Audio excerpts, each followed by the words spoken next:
Hello, everybody, and welcome to the 99th edition of the Chronicles of Podcast. And these are the Chronicles of Wesley Wang. It is I, the bearded Brummie, and joining me, as always, is this handsome fella right here. He's Jamie. I'm sure you probably noticed now after 99 episodes in, but that's Jamie right there. And it's the Scotsman Tom. And welcome to the Chronicles of Podcast. Hit it!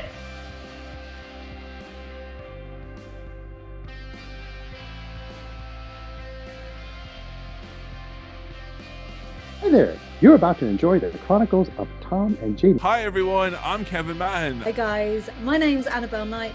Hello, this is Becky Baldwin. Hello, I'm Chesney. Hey, what's up everyone? This is Braden from Say We Can Fly. Hi everyone, thank you so much for tuning in. My name is Wesley Wang. I'm a writer-director from the US, and thank you so much for listening to the Chronicles of Podcast with Tom and Jamie. Saturday morning cartoons weren't for the kids. I'll put the eggs in here. Say Mama Bear is making all this porridge.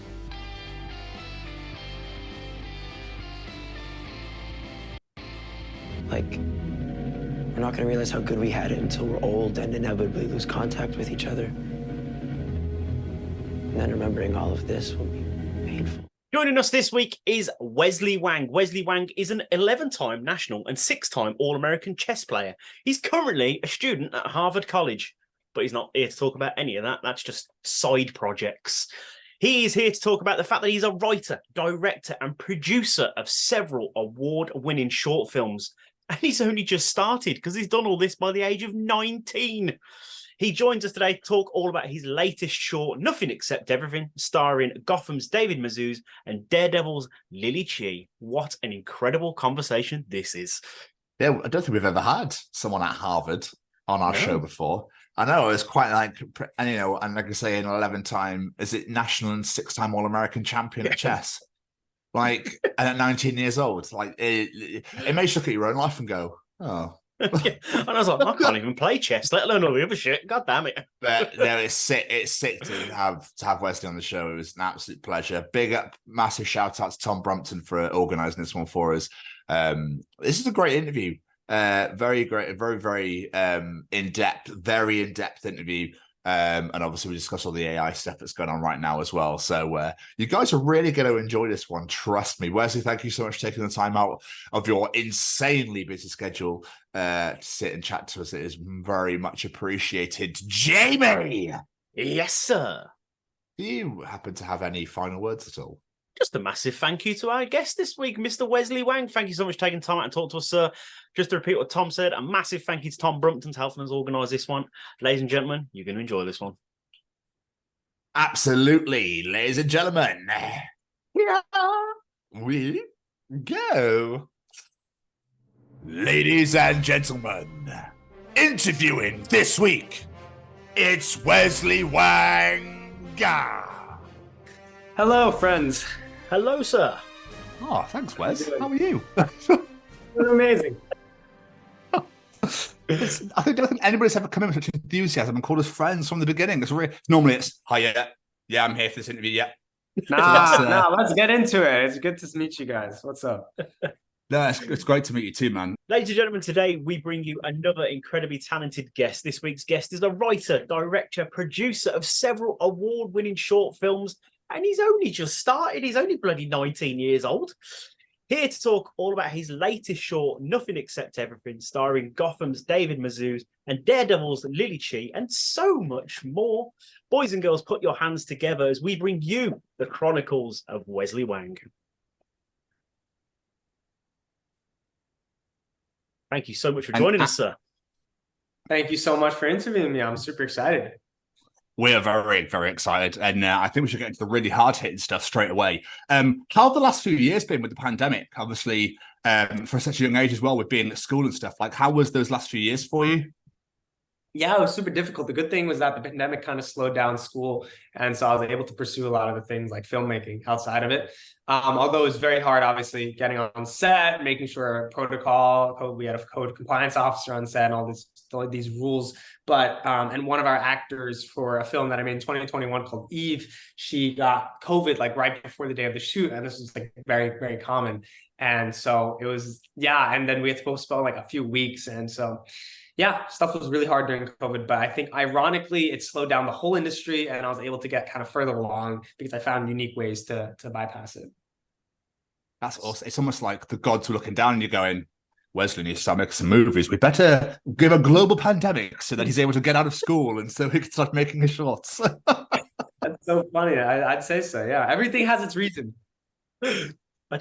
It's just the fact, you studied, learn how to do this film, prepared. You're like, your first ever thing you're working on your own. Let's throw a pandemic in your way as well. Let's give you some more things to work through. Why not? Yeah. But fair play, you did it. Absolutely incredible. So take us back to the start for you. Obviously, I'm going to say young masturbate. You're still young now, but what did you wish to be when you grew up from an early age? Has it always been in the world of film, or were there other aspirations at a young age? I would say at the start, it was, I would play chess very competitively for a long time. So I actually thought I was going to be a professional chess player for a long time. I was going homeschooled for it. I traveled the world to play in international competitions, representing the US a bunch of times. And so I was an 11-time national champion, 6-time All-American. So that was like my life for a long time. But in like 9th grade, 8th grade around, I somehow just found movies and I stopped loving chess. I hated the competitiveness of just the grind and just, it's a very by yourself kind of game, where you have to, it's a lot of solitude and figuring things out by yourself. So filmmaking was this outlet to kind of actually talk to people, socialize, and kind of do things in a strategic way still, but more creatively and explore that, which I thought I always had in myself. And so that was what I decided to do next. We have never had a chess champion on this show ever, and that's absolutely incredible. I mean, that's sort of. I mean, do you call it? You don't really call it sport, do you? It's whatever it comes down as. Like don't you have to be like 17 moves ahead of your opponent at all times? Yeah, about there, 17, 18. It's around it roughly, but I mean, it's always where it's like, if he moves this and this, I can move that and that. So let me see. But if I move this, he might move this, and it's always I just go, I'll just move the horse to that over there. Let's move the castle. Yeah, that's me. I have literally no idea how to play chess. Give me drafts or checkers. I'm well away, but chess, no. You could probably take me down with that. You just Yes, imagine that. 11-time national champion. Like, fair play, dude. That's incredible. Thank you. Blow my mind. I love the fact we're here to talk to you all about your movies. We're like, forget the movies. Chess 11 times. That's crazy. Go ahead. I'm in it. I'm in for it. What we can't see is all the trophies around the room and everything like that. For this, because I wanted to market myself as a filmmaker, obviously. But where did that love of film come from then? It must have been a strong love for you to just give up all those chess aspirations. What was it that drew you in? Was it performance, the story, the spectacle of it all, whatever it may be? Yeah, it was watching movies at first and how people conveyed stories through the art of images and moving images. So I always thought that was really interesting and combined so many art forms. So I always thought it was the most powerful art, the one that makes people laugh the most, cry the most, feel the most emotions. So I always just want to make people feel the way I felt after watching a good movie, I guess. So like movies like Whiplash, Inception, The Godfather, those were some of the classics that I started with. And I always wanted to make stuff like that when I was like 12, 11 around, started. I was going to say, what's the go-to genre? Because obviously, it's still quite a young age, obviously. There's so much that came before. Because, I mean, we're in our 30s and we're like, the 80s and the 90s was obviously like crucial times for movies. Like, we love us, you've got like Good Morning Vietnam and Deadpool. I just go, Robin Williams is literally my go-to straight away.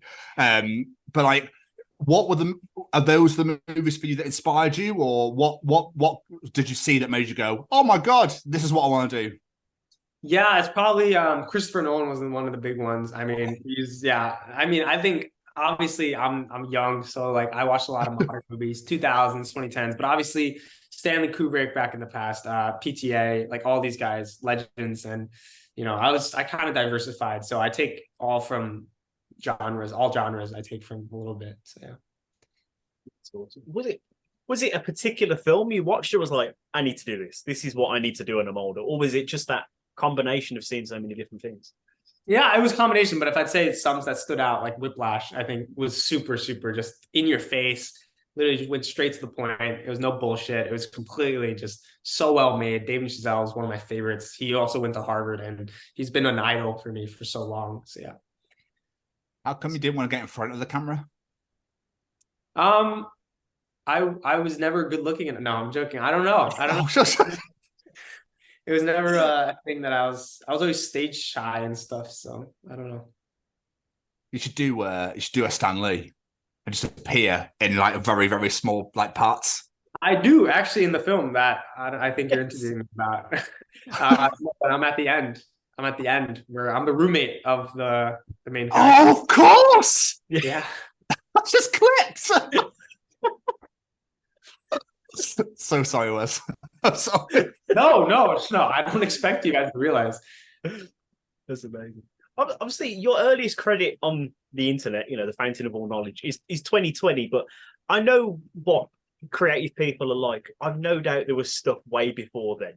So what was the first thing you ever made or at least wrote or anything like that?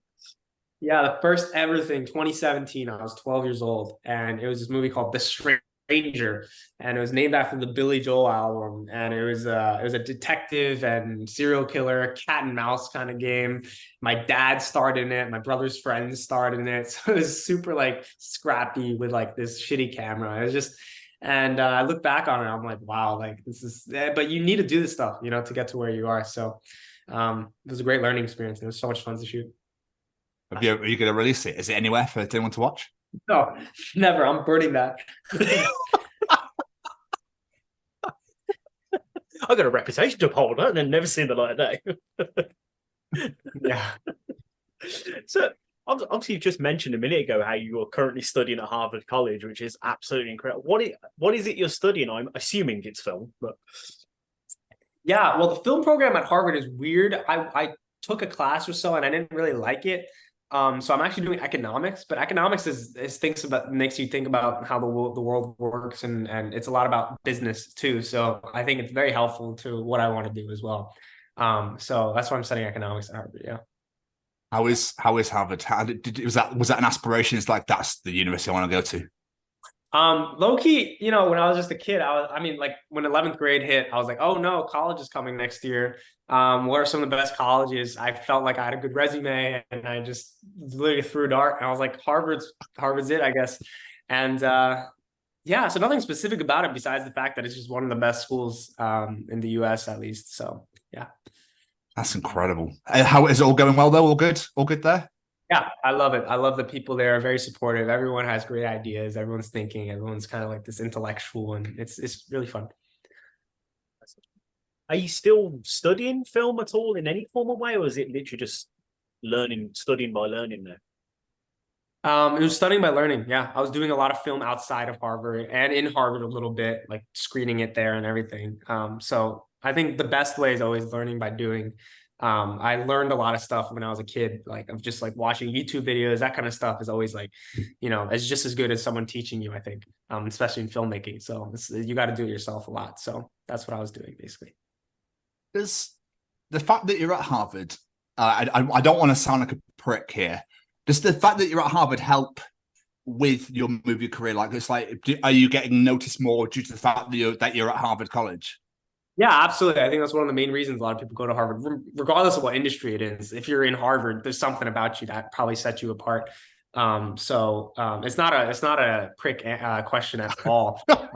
Yeah, it's helped me in very, very clear ways as well. Like the guy, there's this guy named Cooper Samuelson, and we just talked about Damien Chazelle. Cooper Samuelson is basically like the feature film president of Blumhouse, and Blumhouse is obviously one of the biggest production companies in the world. And they basically made Whiplash into a short first with Damien, and he was like, "You got to make this into a short before this becomes a feature." And then it won Sundance, and then they were able to fund it as a feature. And so the same guy, Cooper Samuelson, he's an alumni from Harvard. So I got in touch with him through the alumni network, and now he's endorsing my next short. So it did help in a lot of very obvious materialistic ways. Yeah. That's amazing. That is amazing. So, Thank you. we were just saying then you're like learning by doing. Have you not studied film at all then, even before you went to Harvard? Was it literally everything you've learned through like YouTube and stuff? No, I studied. I also, I went to camps. I went to New York Film Academy. I went to USC Screenwriting Academy. So I definitely did learn. I don't want to act like I didn't. Like all of that was very, very helpful. It's just most of it, like the stuff they tell you to do is like make your own film. And, so the guidance isn't really like, this is how you do it. Because at the end of the day, filmmaking is up to you to learn how to express your vision, how you go about assembling a team, and all that stuff is things that you learn yourself. It's not much like math or like science where it's like cold hard facts, what's going to get you there, Absolutely. So, obviously, all your projects, they have quite a serious and sometimes a dark tone to them. Like I was watching them earlier today. Where did you get the ideas from your stories? Sometimes personal experiences, sometimes things I see, in news or like Mute, for example, was something I just literally took off Reddit. It was like produce my script was the subreddit, and people just submit their scripts on there, and basically none of them get produced. But for some reason, I was just on there just for looking for inspiration, and I saw the script. The log line was, "In a world where words cost money, a woman saves up for her first word in the hope of standing up to her abuser." And I thought that was so genius. And I was like, I'm going to buy this script. So then I optioned it, and then I made it into a film and credited the writer. So sometimes it comes through the internet, and just everyday life experiences is different every time. Yeah. Could you imagine if that was actually a genuine thing? Like if actually we did actually have to pay for the words that we speak, we'd be fucked on this show. He's so broke. Exactly. But it's the idea of power, right? Like you guys would have so much power then, because you guys are the only ones that would be talking, and then you'd be explaining your ideas, and then it would just be a kind of a positive feedback loop where you guys just keep getting power because you guys are able to kind of rally the crowds and be like, this is what facts are, the truth is. And then so you get more money through that, and then you're able to buy more words. So it just becomes, and I think that's what's happening a lot in modern day society. So I think that's the whole kind of allegory of silencing people and how it just creates a deadly positive feedback loop. There's suddenly a sequel to Mute that involves two podcasters. We want credit, all right? Because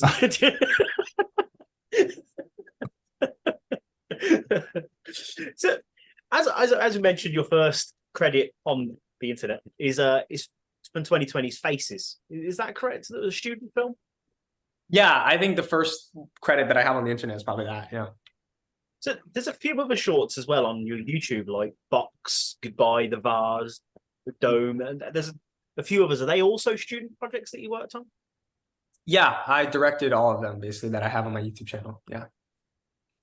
But what's the difference between like the student films you made and then when you've gone out on your own to do them? Is there more freedom in there? Have they given you some sort of guideline that they want you to follow, or is it just go do your thing? So student films are usually like they have guidelines. So The Box was to create a film without any dialogue. So I think if you watched it, you would know that there's no dialogue. It's just this box that follows a guy, and it's this weird comedy. And so whereas that you first have to make films with limitations, but I think it's very helpful at the start because it makes you think about, a specific thing and really master that specific technical thing. And then you can start going out into doing your own things. So like Faces, for example, was actually not a student film. I just made it outside the curriculum. It was something that I thought was a good story. And so when you work with limitations, it makes your visions, I think, more technically sound at the end. Yeah. That's amazing. So before we start talking about your current project, let's talk about your other movies, even Mute. So how long after making Faces did you decide, it's time to let's make my own thing now, let's go, let's do this? Yeah, so it was during COVID actually. Eve was during COVID. It was like March, it was like just started, and I was like, I want to make something because I'm like stuck at home and whatever. So I made a movie about a homeless mother and a son who try to find a job on the streets of New York. And so it was an extremely tough shoot. It was 4 days. It was like the script supervisor got into a car crash on the way to the shoot. Like again, the lead actress got COVID one day. And it was just like, why am I doing this? But it was a really good learning experience because I was spending my own money, I was self-funding it, and it was just like you put everything you can into it. But it gave me a lot of credibility afterwards. So it's just that was the toughest shoot I've ever had in my entire life because it was completely, like my high school friends were helping out, so they were filling some of the roles, and it was just a really scrappy and tough experience. But I learned a lot about how to shoot independent films, basically. Was everyone all right after the crash? Yeah, everyone was all right. Okay. But yeah. Good. That is crazy, man. How do you cast your movies, and how do you decide who you're going to have in it? So those movies I went through Backstage. It's a great network. Basically, you just post the listing, and then a lot of actors will just submit their resumes, their reels, and whatever, and then you choose through them. You audition people. And then other films, like my last one, I started outreaching to agents because if you want David Mazouz, like they usually never apply for Backstage. There are people that you reach out to, right? Because they've already accomplished a lot. So those I reached out to the agents, gave them a whole pitch about why this project can succeed and what their character is, and then they either audition or it's just a straight offer where they just come on board. But the people that you cast in Eve, especially the young boy, the name is not coming to me right now, but wow, that kid can act. Like I felt so emotional watching that film. It's a hard watch in the best way, because you just feel so much pain from those characters, especially that young boy. Like, my God, I couldn't believe it when I was watching it earlier. Thank you. It means a lot. Yeah. It is incredible. It's absolutely beautiful. Where did you get that idea from for that movie? It was just it's a city that's like it's a town right next to my town, and Long Island. I live in Long Island, New York. It's just a very segregated place. So literally one town over, people are living like that. So I saw that. I saw news about it, and so I decided to make a film about what it would mean for two characters that go out doing something that they really, really want to do to make it out, succeed, to get a better life for themselves, but eventually fail, but come to kind of a greater understanding about each other. And by failing, they actually succeed in the end, ironically. So that was the central idea. It was kind of like Little Miss Sunshine. I thought that was one of the biggest inspirations. I don't know if you guys have seen that, but it's like, spoiler, they fail at the end of the movie, but they get what they actually needed rather than what they wanted. And that was great. It looked absolutely delicious. I really wanted it. Thank you. It was fake, actually, completely. Fake ice cream. God damn it, look really nice as well. But what sort of things did you learn from making Eve that you then took with you into the making of Mew? How to assemble a crew, how to make sure people are good before they come onto your crew, how to audition people. It's like just everything. How to fund your own movie, how to everything. What's amazing though is you said that was like the hardest shoot you've ever done, and it was your first shoot, and you said how much you learned for it, and then you went, right, let's do it again. Whereas a lot of people would have been like, nah, forget that. That's way too much time. Yeah, I always say ignorance is the best, is the reason I have come so far. Like literally, I've just been like, I'm gonna make a film that's this good, and I always think I'm gonna make a film that's this good, but I end up here. But then I'm like, okay, I end up here. And then I'm like, okay, I'm going to make a film that's this good this time. But then I end up here where I actually ended up where I was aiming with the last film. So then I just keep climbing this ladder where I think I'm going to go farther than I actually go. But then it doesn't matter, because if you go that, at least you're progressing. So I think what stops a lot of people is that they overthink and they're like, oh, I'm going to fail. I'm not going to make it. Because of this. They're too realistic about their expectations. And that's what actually causes them to fail. So I think as long as you're confident in yourself and you just believe in yourself, I think you're going to go really, really far. Because filmmaking, above a lot of things, just like entrepreneurship, a lot of things that are just extremely hard, you have to do it on your own. It's you just have to believe in yourself and go all in. You can't half-ass it. You can't do it as a part-time thing. It's just you have to go all out, and those are the people that end up succeeding. It's amazing. Fair play. Because like I said, a lot of people would have just gone, nah, mate. But the fact you stuck with it it's incredible, quite frankly. But how was Eve received? Because obviously this was your first thing you've done on your own. How was it received?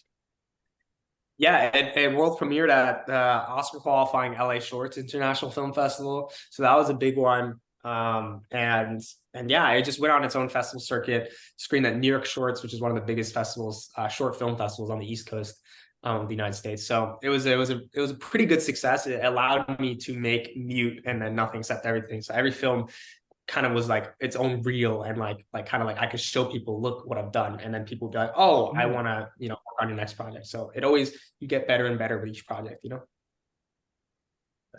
How many awards did you win? Because I know it won a fair few awards as well, didn't it? Sorry? Didn't Eve win a fair few awards as well at the festivals? Yeah, it won a few. It won. I don't have the exact names, but it did win some awards. Yeah, but they weren't. None of them were huge. They were pretty solid though. And I imagine like the boost you got from all the praise coming out of Eve must have been like give you such an, don't want to say ego boost, but like a good push going into Mute. You're like, yeah, I can do this. Like I know what I'm doing. Yeah. That's exactly what it felt like. Yeah. So talking about Mute, and sorry, I'll see. You mentioned earlier when you got the inspiration from, but for those unaware, what exactly is Mute about? Mute is essentially about a world. It's a sci-fi dystopian kind of fantasy world. That it's about a world in which words, in order to speak, you have to pay money. You have to go to this ATM machine. You have to like put in your funds, and then you're like, okay, I could choose a word to say, and then you can go back and say that word. And so, a woman who's being sexually abused, she basically tries to save up for a word at the end to say, basically. Yeah. Again, it's harrowing. It's in the best way. Again, it's a hard watch. And again, I'm going to say it, that the actress you got to play that main character, wow, the emotions, the way she portrayed it is phenomenal. And I'm obviously not going to spoil the ending, but when she's there and they've said, like, what word do you want? I was like, oh, I better know. And I got it right, and I was well happy with myself. Yeah, it was too predictable. That was the only thing. Nah, it was perfect. It was absolutely perfect. But watching it, you could see your growth in you as a filmmaker. Like, just the small nuances, the way things do, the color grading, you can see all that growth in you. But it's absolutely amazing to see. Could you see it yourself, how much you'd grown when you watched it back? Yeah, definitely. It was a lot more controlled. It was a lot more concise than Eve. Eve was obviously like 22 minutes, so I wanted to make an exercise that was much shorter, much more precise, and just tell a story straight and through, no bullshit, kind of just give it to them. And yeah, I thought I accomplished that to a certain degree, at least. Absolutely. And again, this one did absolutely incredible at awards and stuff as well at the film festivals. Yeah, one of the most notable ones is Flickers, which is Oscar qualifying, and it's a pretty big festival that runs in September every year in the US. It seems So that's right. I was going to say, it's quite weird to like have to write a script in the space of 7 minutes or 8 minutes, or do you write a script that's like however long and then smash it down into that sort of time scale? Yeah, usually you write something down that just like is longer, that has all your ideas, and then you're like, okay, which ideas are the best and which are the most concise, and then you put it like smaller, So do you film every single bit of it and then go, right, what can we use, what do we not need to use, that sort of thing, or do you only film the bits that you need? Yeah, that would waste a lot of time and money. So you actually just do it in the script writing process. Usually, if you cut down what you can, because if you envision it well enough, then this isn't going to work, So then you just cut it down to what's the essentials and then just shoot that. Oh, okay. I imagine if I wrote something, I'd be like, yes, this looks wonderful. Yes, we'll do all this. Let's shoot this, and then go, cool. I don't need any of that now. Fuck. It's funny because a lot of people think the film is made in production, but I think the film is always made before that, in pre-production and development. When you're writing the script, when you're hiring your people, because basically what you're doing is you're telling people, this is what you're going to do when you show up on set at 8:15. This is what you're going to do at 9 p.m. This is what you're going to do. And then you give them the whole rundown of what they're going to do. And they just do it. So literally production is just doing what you've been told, basically, a lot of it. So there's very uncertainty about how a film will turn out, as long as you have it completely in your brain beforehand. And then you just tell your crew and cast to do this. So yeah. Yeah, it's a really interesting way of looking at it. Because again, I mean, we're not from the world of film, so but I always thought that it would be done afterwards when the editing starts. And it's like, well, we have all this footage now. Let's like condense it down into what we want to make into a film. And have you ever had moments in your movies where you've gone, wonderful, and then watching and gone, actually, can we swap this and this bit over to make it make more sense this way? Or yeah, absolutely. That's the sign of a good director. Usually they don't take their ego into account. They don't admit they screwed up or whatever. I mean, they admit when they screwed up, and then they will say, okay, I screwed up here. Actually, maybe this scene should not go here. Maybe this take should be different. All this stuff. So, yeah. I imagine being the writer and the director helps with that as well, because the vision that was there in the first place. Yeah, absolutely. I actually find it hard. I don't know how people direct scripts that are not their own, because it's like they have to pick the writer's brain out completely, and then they know what they're thinking and then put their own spin on it. But I guess it's just a different art form. Or is it the way of like, I'm a writer going, right, wonderful. Now I want to see how somebody interprets this. Have this direct. Like, I'm going to sit back and just let you, and to run with it and see what happens. Yeah, possibly. Yeah. I suppose it all depends on how much of a control person you are. Because I don't know. I know what I'm like. If I go to someone else and they didn't do it how I wanted it, I'll be like, you ruined my vision. That's what I'm saying. Yeah, that's why I'm like, I have to direct my own scripts. I cannot give it to someone. Do you edit them as well? Some of them, like Eve was the last one I edited. Actually, no, Eve, I didn't even edit Eve myself. Yeah, Faces was the last one I edited. And then Eve, I started giving to other people who did it better than me, basically. That's good. That's what you want. Yeah. Just going back to the film festival thing again, because we've spoken to quite a few people who work in independent film on here. How important are these film festivals to independent movie makers? Because it seems like it's how you get what you need to do in life. In a lot of ways, it is. Sometimes, I mean, it's one way to get your films out there, right? There's the streaming way, there's the online way, and then there's usually the festival way, which distributors will buy your film out for an X amount of dollars to go into theaters or to go into streaming, right? Whatever it is. And so that's how, festivals are a great way for basically buyers to come in and be like, this is, because this is such a pristine festival. When Netflix comes to Sundance, they'll be like, oh, I'm expecting a great number of films that are really, really good. So that's why it's so important, because all the biggest distributors are at these festivals, basically.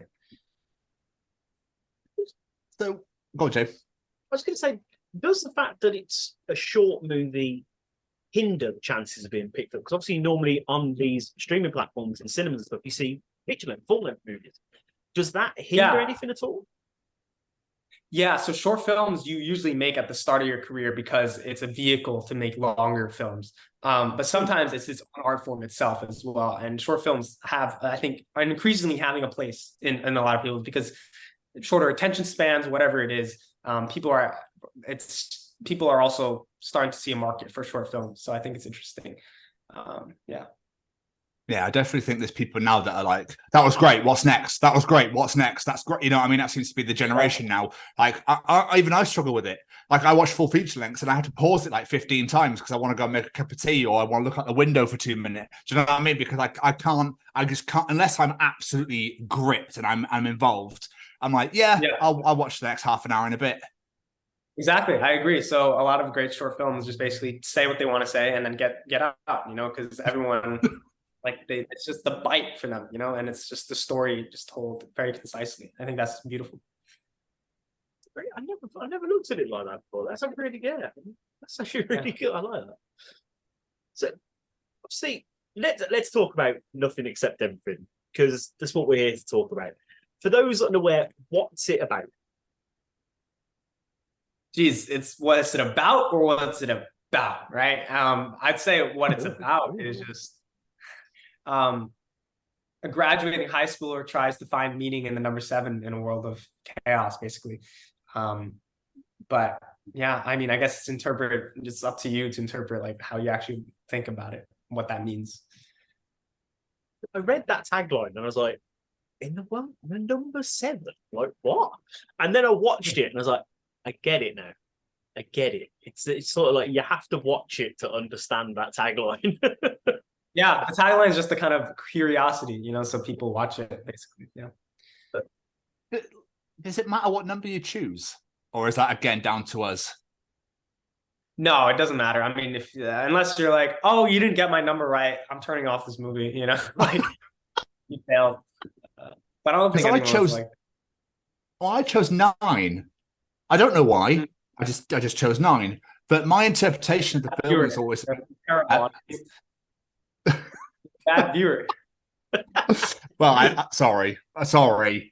The interpretation I took from it, without trying to spoil anything, was that life's too short, and I was in my head. I was going, I just want to go and do all the things I want to go and do right now. I'm not going to, but I want to go to, I don't know, Australia. I'll have to save for 15 years until I'm able. It's like, no, just pay for it and just fuck off and go. Do you know what I mean? That's in my head. That's the way I interpret the movie. It's like, just live for the moment and just do everything. That's a great interpretation. I think if you took that away, I'm happy. You know, you're a good viewer now. You're forgiven. Yes. Yeah. The 9 is fine. We can forgive the 9. Where did the idea for this movie come from? Because obviously, like you said, it's very open-ended. You take your own interpretation away from it. Was that your intention, or was that just sort of how it came out? Yeah, I think it was. It was always this idea of this chaos and trying to find meaning in it. And I think every day more so, we live in a world where it's just very, very, we don't know what's going on. There's so many things going on and we're trying to find meaning in it. So I think that was what I was feeling at the time. I think my generation, especially just young people, like, especially when you're going off to college and leaving everything you've ever known behind, it's just a very uncertain kind of what your future holds. So that's where the inspiration came from, basically. You touched on something then I think it's really important. You know, it's actually nice seeing the film about high school and that age from someone who actually is that age, instead of like people that have left high school about 30 years ago making their guess of what it's like to be a high schooler now. Yeah. Was that important to you to give that generation a voice? Yeah, I think that was one of the biggest things. I was just watching a lot of high school movies now. I mean, it might be funny to like older people, but like to younger people, it's just cringy, and it's just like, this is not how it feels. Even if the story is correct, like the style in which it's portrayed is not very young, I think. So I think, yeah, obviously there's not much young content out there because a lot of people that are young don't get to make films because they're not experienced enough and stuff like that. But I felt like I was at the point where I could kind of do justice to this generation. So that's what I was trying to do. And you absolutely do that. There's 2 scenes that really stuck out to me that do that. One was the awkward kiss in the car. Like, that was just, might not have been in a car, but we've all had those awkward moments. Like, we've all been there when we're at that age. Like, yeah. I was just like, that is a man that has experienced that in recent history. Like, that is perfect. And also the scene that's like, will you remember me? Again, I'm trying not to go too much into it. I don't want to spoil it, people. But that will you remember me scene, again, it's something we've all been there. Like, at one point in our life, we were like, this is going to be my forever. And then it's like, no, it's probably not. Like, and it's such a beautiful way of looking at it. I was watching it, I was just like, this is absolutely incredible. Like, he's really put a voice on this emotions that people at this age do think and feel, but probably don't express. Exactly. It was this kind of subconscious kind of thing I wanted to explore. I think a lot of people don't talk about the things that I was trying to talk about in this movie, and that was one of the biggest goals of mine. Was it a bit of a, oh my god, I can't believe it kind of moment when David Mazouz and Lily Chee agreed to be in the film? Yeah. Oh my God. Especially David at first. I mean, when he read the script, he was like, look, I really, really love this. Obviously, I get a lot of offers every day, but like, this is like how I'm feeling. Like, this is like, I resonate with this a lot. So it just shows the power of a good story. And when you really tell something authentic, people will relate to it. And yeah, he did. So, and then Lily came on as well very quickly after that for similar reasons. She was like, yeah, this is like what I'm going through right now. So yeah. Dave was such a good actor as well. I loved him in Gotham. I never thought he got his flowers for his performance in Gotham. So, like, to see him again in this a few years later, I was like, God, he's still so damn good. Like, he's so good. And I'm just wishing people now see more of him now when he's, you know, what he can do at this age as well, because he's still an incredible actor, obviously. I did one of those stupid moments where I'd read about the movie and watched it, and I still went, why do I know this actor? Why do I know him? It's driving me mental. Why do I know this actor? Went back to the details I had and went, of course it's from Gotham. Yeah, exactly. It's amazing, man. Do you feel that having them two involved gives that movie that a little bit more oomph because it's well-known faces? Yeah, absolutely. That was definitely a big plus. A lot of people signed on because of them, and it was seen a lot because of them. They were able to show it to their audience because of that. So yeah. Do you reckon you could make it a full feature length? That's the goal now. We're trying to pitch it to investors and distributors and actors and stuff. So yeah, hopefully that get made soon. Oh, that'd be amazing. I'll get out of your head now, but that's absolutely incredible. What was it about this project that made you go, I want to reach out, I want to get some named actors on this? Was it because you were so passionate about it, you wanted this to be the one that gets made a feature, so you thought, let's put all the energy into it? Or was it... I just saw a lot of potential in it. I think also when my producer signed on, it was a big deal because my producer was the first one that signed on, and then it was David, and then Lily. So really it was Scott, who was my producer, basically, who's working with me now on my next short, and he's one of my closest friends and a great mentor to me, basically. And so when he signed on, it was kind of like, oh wait, shit, like this is like legit, like I gotta like put everything into this. So let's get some really named good actors. So yeah. To make it like the story behind the film, like for you as a writer, like I was reading something you said in an article with Movie Maker, and the things you were saying in there, it came across to me like writing this was sort of a form of therapy for yourself in a sense. Yeah, that's a great way of putting it. Yeah, I think that's a beautiful way of putting it. I think it was just, I had to write it. It was something that was so inside me, and just everything I was feeling at the moment where I wanted to put it down, and I was like, I'm not going to make this into a film. But because when you write things that are so personal and authentic and therapy to you, it just resonates with people because it's so deeply inside you. And all these people, they just don't talk about it, but they do feel these emotions too. It looks like. So yeah. And fair play to you, because it can't be easy to just put your emotions out there for people to view on a screen at the end of the day. Like, so fair play to you. I admire that a lot. Thank you. And again, I've said it for the last time, I'm going to say it again. This film's won so many awards, like its festival and stuff like that. You must be so happy with the feedback you've got from it, considering this was like a passion project going into it. Yeah, it was quite magnificent. It just shows like write what you know, and just keep going. But were you a bit concerned in the way of like you're putting your heart and soul there? You're basically putting yourself out there for the world to see. Yes, but I think it's in a way that's constructive. I think a lot of people relate to it and be inspired by it. So I don't think it's in a bad way, No, okay, no. I don't just sit and be like, oh my god, is this going to be okay? Is this going to be all right? Is it, are people going to understand what I'm trying to portray here and put out there for and everything? It's obviously every time you've done it, you've smashed out the park. So and obviously at the ripe young age of 19, I imagine from here on out, like, we're going to be hearing a lot more about you, I think, in the future. We're going to be seeing a lot more of your stuff out and about everywhere. People to go, it's Wesley Wang. It's just, it's a double W. The double W. Oh man, it's the quadruple E, quadruple U, or whatever you want to. Yeah. Sorry, it was just the first thing that came into my head. It's like, you won the Summer White Lynch Memorial Award for this one at the Indie Shorts, that's obviously the Oscar qualification as well, isn't it? That one isn't, but there's like 3 awards that at that festival which are Oscar qualifying. But yeah. Yeah, it's absolutely mind blowing. And like Tom was saying, so young into your career, and we can only imagine where you're going to be. All I'm going to say is, don't forget us two. We gave you this interview when you're like Steven Spielberg in the future, yeah? Just don't forget us. He's just giving you your brand new marketing nickname. Jamie and Tom. Yes.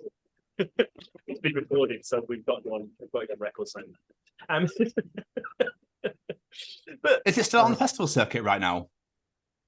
Yes, it's still on the festival circuit. So it's going to Flickrs next, LA Shorts, and we'll see where else. So does that mean that it'll eventually get a release? Sometime in the future? Yep, definitely within the next few months we'll get a release. Yeah. Oh, amazing. I'll make sure to share that everywhere. Thank you. But obviously, we're saying how much you're pushing this project like to be the one for you. Was there a point in time where you went, yeah, this is going to work. This is going to be the one we're going to push? Or was there a moment that happened? It was every single moment was a small moment, I think, after like receiving each feedback from the script of like, holy shit, Wesley, like this is going to blow people out of the water. The next person saying that, the next person saying that, Scott coming on board, then David coming on board, Lily coming on board. When I saw the first cut of the film, when I, shot it, and when I was, just on the whole set and just, yeah, so it was multiple steps. It was never like one moment where I was like, yep, that's it. It's going to get into indie shorts and win the Summer Lynch Award. Like, it's never like that. It's just multiple steps. And again, I say it again, you can see your progression as a filmmaker. Like, even though it's a short, it looks like a feature. You could see that on a big screen. Like, the effects and everything like that. It's beautiful to watch. It really is.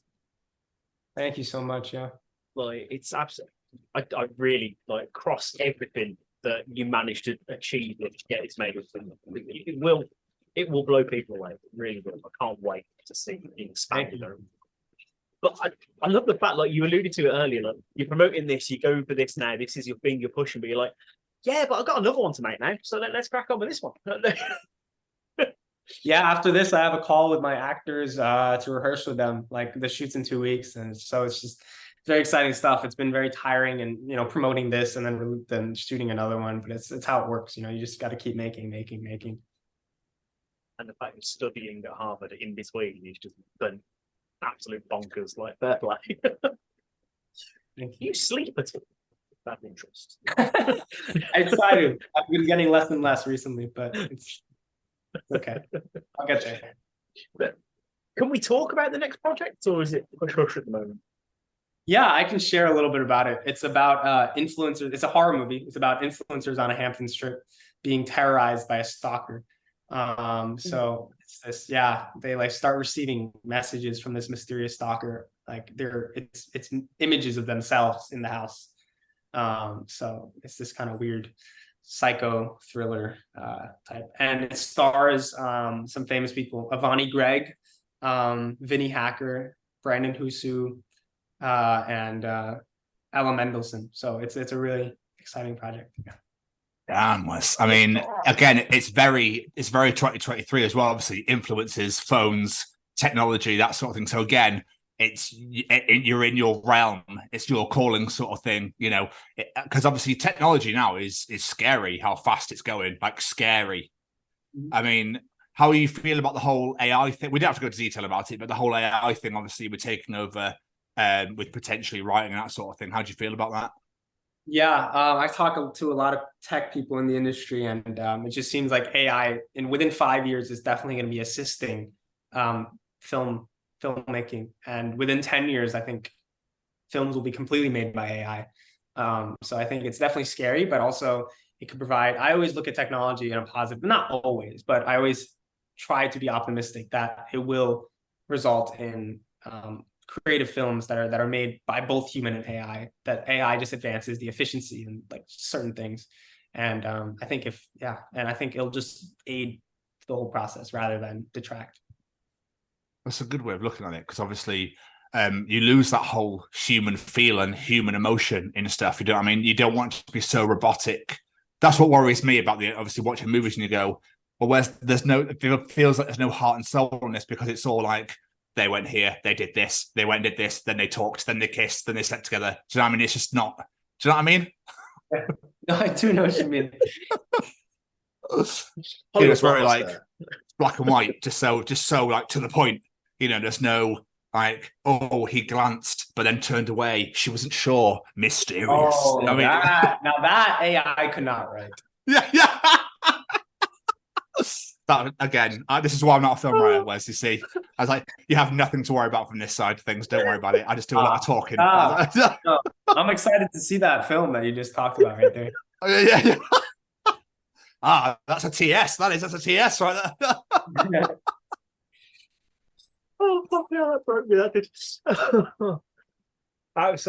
But yeah, I think you're absolutely right. Like a lot of people are worried, and that's why we're having these strikes at the moment. That AI is going to take over. I think AI can be a good thing if it's used as an assistant, not as a replacement. So I'm hoping if it's going to be used, that is what they're going to use it for. Absolutely, I'm really hoping that too. But no, it'd be funny if it was like spoken like AI as well. It's like, hey, you over there. Come here now, and then I don't. That's just like it's very robotic and AI based. I can't imagine actors doing that at all in any way, shape, or form, but it would be it would be funny. AI voice acting, yeah. But like, Green lizard, man. No, Wesley, what I've loved about talking to you is like the fact that you are so young, you're using this talent and this gift you've got for filmmaking to give your generation a voice, which I think is so important because, like you were saying, people of your generation, they don't have a voice because not many people your age can do what you can do. And it's amazing that you've sort of taken that on as if to go, okay, I will use my platform to give a voice, and it is absolutely amazing to see. And that is why I really think that this film is going to absolutely smash it. Because, like I say, it's going to give people that voice, and they're going to be drawn to it. Thank you so much. It means a lot. It's absolutely amazing. Mr. Stevens, do you have any more questions about? I do. Did you ever think in your short tenure so far as a director that this is the sort of level of success you would have hit already? No, never. No. It's a dream. It's an honor to do what I do. And I just hope to keep going and just keep doing my generation justice. Never in a million years would I have thought I'm here. No, it's amazing though, dude. Like I just keep smashing out the proverbial park. Because you're doing a great job, as evidently as what we saw earlier with watching your stuff and whatnot. So I look forward to seeing what you do in the future. And there'll be some Wesleys on Flix and Prime and Hulu and God knows what else. I'm looking forward to it. Thank you so much, Tom. Like I said, this is only the beginning for you, sir. Big things. I think feel it in the waters, as they say. But before we let you get out of here, any plug social medias, websites you want people to go check out? Just at w.wang64 for my personal, and at nothing.accepteverything for the film account. So those are on Instagram if you want to follow me for more updates about either personal projects I'm working on or the film updates. Either one. And I would encourage everyone to go check out Wesley's YouTube channel because there's some great content on there. You can find Eve on there, you can find Mute on there, as I found earlier as well. So go check them out. Go watch them. They are absolutely brilliant. Thank you so much, Jamie. I appreciate the plug. No, it's well deserved, my friend. It really is. Wes, thank you so much, man. This has been absolutely amazing. It's been an absolute pleasure to meet you and to chat to you today. And again, like I say, I wish you all the success for the future, my friend. Thank you. It means a lot, and I won't forget you guys. Yes. Oh, too kind. Right back at you. Right back at you. Take care, buddy. Take care. Enjoy the rest of your day. See you later, buddy. Take care, my friend. Yeah. Bye-bye. What an absolutely fantastic interview. Like, the amount this man has achieved at such a young age is absolutely phenomenal. And when this movie, Nothing Except Everything, is out, I implore you all to go and check it out. We were very fortunate to get a preview of it, and it's fantastic. It's absolutely great. Yeah, but you'll get a very good insight. You should have got a very good insight, should we say, from hearing what we said in the interview there. So, Wesley, thank you so much for taking the time, like I said, out of your insanely busy schedule to sit and chat to us. The movie's fantastic, and I really wish you all the best with what's to come in the future, because it sounds like it's going to be very, very exciting. And, it's going to be up there. It'll be up there with the top soon, I reckon. Oh, yeah. And I really hope that you all enjoyed listening to it as much as we did recording it. I mean, it's great, isn't it? It's you can look back. This is the 99th edition now, Jay. You look back, we've talked to so many wonderful and incredible people. It's bonkers, isn't it? It is nuts. It is absolutely nuts. But the main topic I want to bring to you today, mate, is why did anyone think this was a good idea? Why do eggs come in the softest packaging imaginable? Why did they put the softest fucking food item in the softest packaging?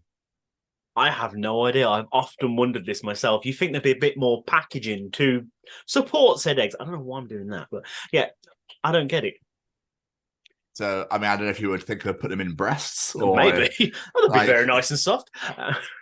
Like, oh, I better put the eggs. I'll put the eggs in here, and they'll be very, very safe. I can only carry 2 at a time, though. Is that okay with everyone? I'll put 2 eggs in between 9 bosom. Becky, come here. You could carry 6.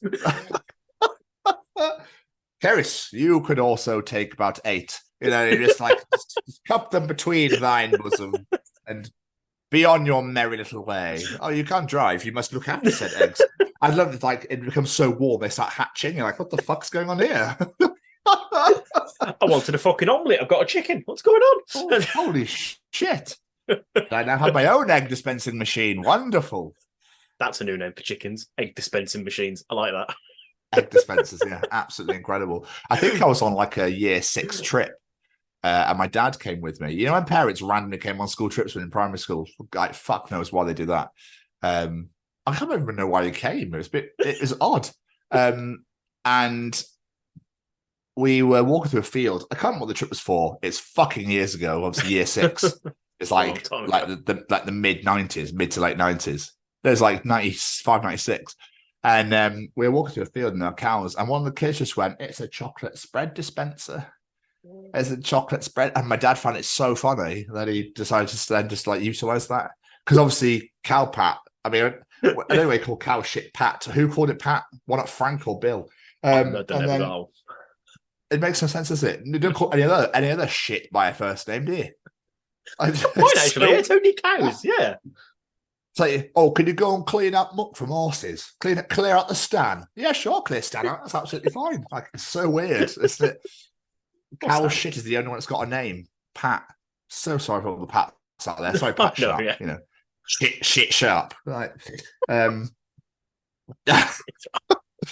It's absolutely crazy. Absolutely crazy. I'm going to apologize now for everyone listening to this. I just got back from London and my voice is not at its best. So forgive me for losing it last night, but we'll go into detail about AEW All In later. But it's because I was food shopping. Me and Karis were food shopping, and I went to get. She's like, "Oh, we need eggs," so I'll grab them. And literally every box was had 3 or 4 smashed, and I was like, "Well, what's the fucking point?" Yeah. Also, with those, why don't you just take the broken ones out? There's like a couple of broken boxes, take the broken ones out, and then replace them with the ones that are still fixed and still have the box again. Rather than, we'll just reduce it down and get rid of it for 5p because there's only 2 good ones in there or whatever. I've often wondered that. I don't know if maybe it's something to do with the dates on them because they've got dates and we can mix in dates. Or maybe if they're the same. I mean, they're just a guide, aren't they? Realistically, if it smells like shit, it's off. Do you know what I mean? Don't eat it. Especially with eggs, because I think it's China. Black eggs are a delicacy, that have gone fucking bad. But that's a delicacy, so it's fine. It's fine. Just I know, not for me. I mean, that's a country that eats fucking scorpions, so what? Not interested. I really fancy a scorpion in a random fucking whatever it is thing. I remember loads of scorpions in. I remember. So weird. Anyway. In China it is. That's what they eat. You can get deep fried. You can get scorpions that are just on a stick. You just eat it. Not to insult other people's cultures, but no, not to me. Thank you. Yeah, but I think is though, if you're Chinese and you're from China, you'd love it. Probably they'd probably come over here like battered Mars bar. What the fuck?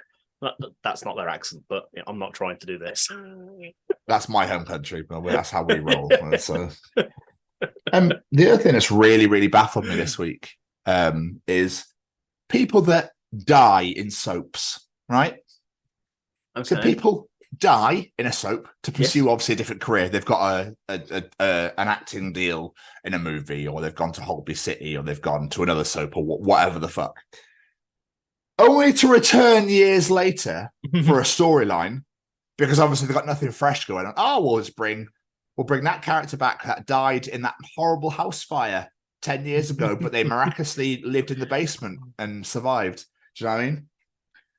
that they then use for the utilize that storyline to then kill them off again, to then go and pursue a different career, but then to come back and they'll come back again, even though they drowned in the river in a car because they need another story. Oh no, actually, I swam to safety, but you didn't see it because the camera's turned off. I swam to safety. I went to an island over there in the middle of Manchester. I had amnesia, and then all of a sudden I remembered I lived on Coronation Street, and I came back. Yeah, I don't get it. Oh, not me. I don't get it. If a character dies, they're dead. They're gone. See you later. Pretty much. But I love that the people that run these things are like, oh, you left our show to go pursue other things, and now you want to come crawling back. I think not, mate. You left us in the lurch. Piss off. I know, obviously, in TV, like 24, for example, that sort of shit happens where characters die and return, but you don't see them die. No. So it's like something's happened to them, and you go, oh my God, then they've gone to a hospital and they get the call or whatever. Or how do I explain this? That sound like an absolute hyper. No, I get it because it's like a cop, like thriller, amazing, like sort of detective show. You expect it in that sort of show, not down on fucking Emmerdale Farm. It makes sense there. Someone obviously needs a paycheck. That's all I'm saying. Pretty much, yeah. And like, how has every storyline not been done now?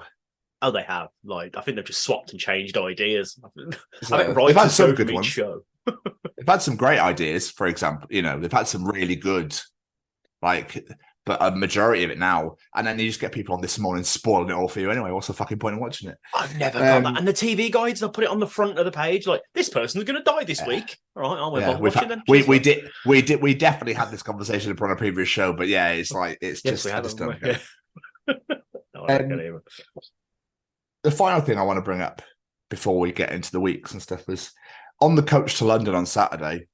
Sunday morning. It was like 7 a.m. And I was feeling quite excited, quite sprightly, obviously going for AEW. And I accidentally, when I got on, I sort of like, not tripped, but I lost my balance a little bit and touched a guy's leg. And I went, I'm really sorry, but I just want to cop a feel. And he laughed. And I was like, boom, good morning. How are you? And he found it funny. He went, that's a bit early for that, mate. I was like, no, I know. But, we had a joke about it. But then I turned around and I knocked some in my bag. And I was like, fucking, I'm on it today. I went, really sorry, pal. I seriously didn't mean that. And he looked at me as if I'd gone, hello, mate. You're right. Just whip your cock out so I can have a go. Like, it was so... Do you know, he looked at me like, the fuck are you? All right, sorry. Good morning to you. I literally just apologised for that hitting my bag. But the way he looked at me was just like, you're right, pal. Just whip your dick out. I just fancy a bit of a jog. Fancy a bit of job on you. That's like, all right. I'm just gonna pleasure you this morning. Sometimes people give you a funny look for apologising, but if you didn't apologise, be like, well, that's just fucking rude, isn't it? Or they'd be like, these twats that throw their bags around to the missus or the person sat next to, but loudly. I hate those people. Hate them.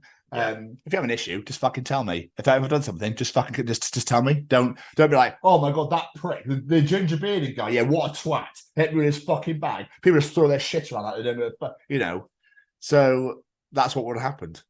Especially as it's a bag that's on your back. You can't feel it. You don't feel what that thing... You might not even know you'd hit someone with it. So just say something. But obviously the Megabus has like corridors that are like fucking... Oh, Megabus, yeah, like sense. An inch wide.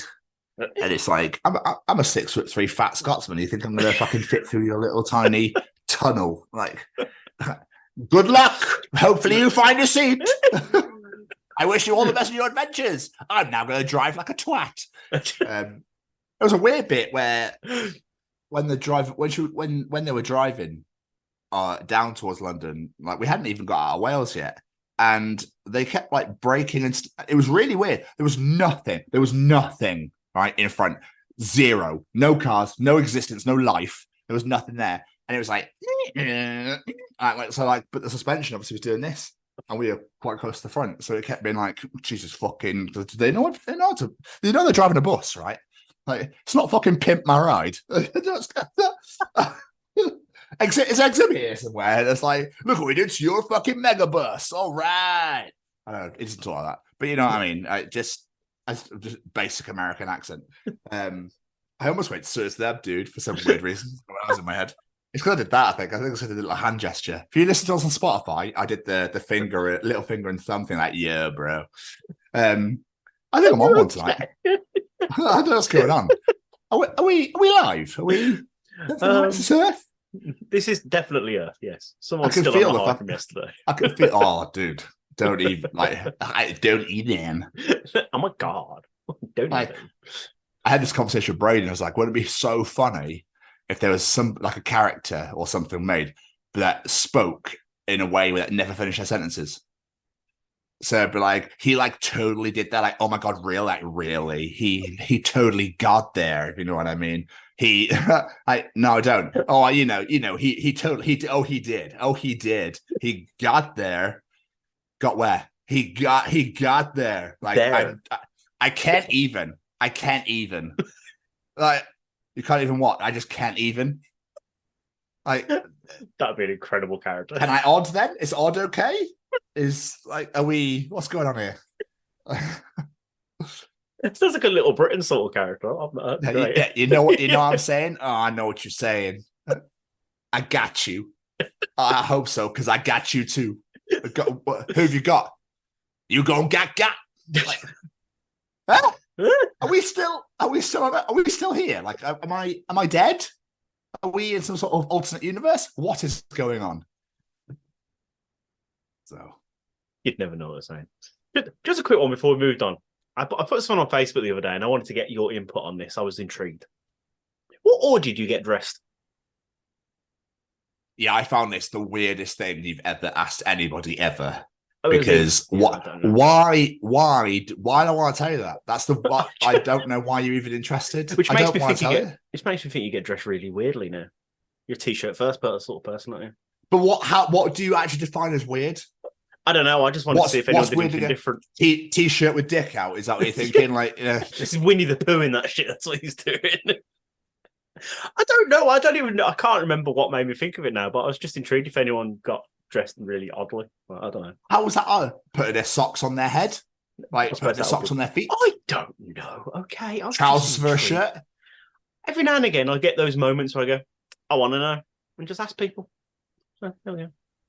It's almost like you've got some sort of weird wank bank. It is. That's what it is. Just knowing what order people get dressed. The fact in that a puts lot it of people on me. actually respond, and I was like, "What is wrong with you all?" Like, what some random like? If they'd known you for years, then I'd understand. Hi, Claire. But like, if it's somebody that hasn't known you very long, or whatever, be like, so, why do you want to know how I get dressed? This is the weirdest question I've ever heard in my life. Why? That's weird. It's obviously just a kink for you, isn't it, Jamie? That is what it totally weird. That's all everything is. Everything in this life that I ask is all. I'll tell you what, I put one arm through the t-shirt, but then I put one sock on the left foot, only halfway up the foot. Okay. Then I put the trouser on the right leg. Okay, but only up to the knee. And I put my hat on. That's how you walk around all that. There you go. Teapot thing. Yeah. I can see that. Yeah, makes sense. And then I think I sing "We Are Siamese" from Aristocats. While you're getting dressed, I like it. Yeah. Oh, All right. Fair enough. And then I shower. You fucking weirdo. You might as well just gone, hello, men of the world. How do you wank? Tell me how you wank. Do you go from balls to tip, or do you go from tip to balls? Do you go all the way down and all the way up, or did you go from just the head? Like, you might as well ask that question.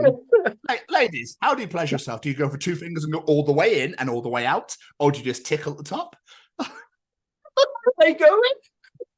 Hi, Wesley. Thanks for listening to the show. Welcome to the Chronicles of Podcast. Harvard, studying at Harvard, 11-time national champion and 6-time All-American, and we're talking about how people pleasure themselves. Very, really fucking deep, according to you. Well, no, I'm asking the question. That's what we're saying. You might as well ask that question. You might as well have gone, do you go all fucking, do you go all in? I genuinely didn't think that this was going to, like, trigger you that much. I'm not going to... I just think it's a very odd question, that's all. You have met because right? I have absolutely no desire to know how anyone gets dressed ever. It's never been a thought that's gone through my mind. I've never gone, wonder how Bill puts his socks on. Is it first, second? I'm always curious. You will be now. What wins the race? No, I actually don't give a shit.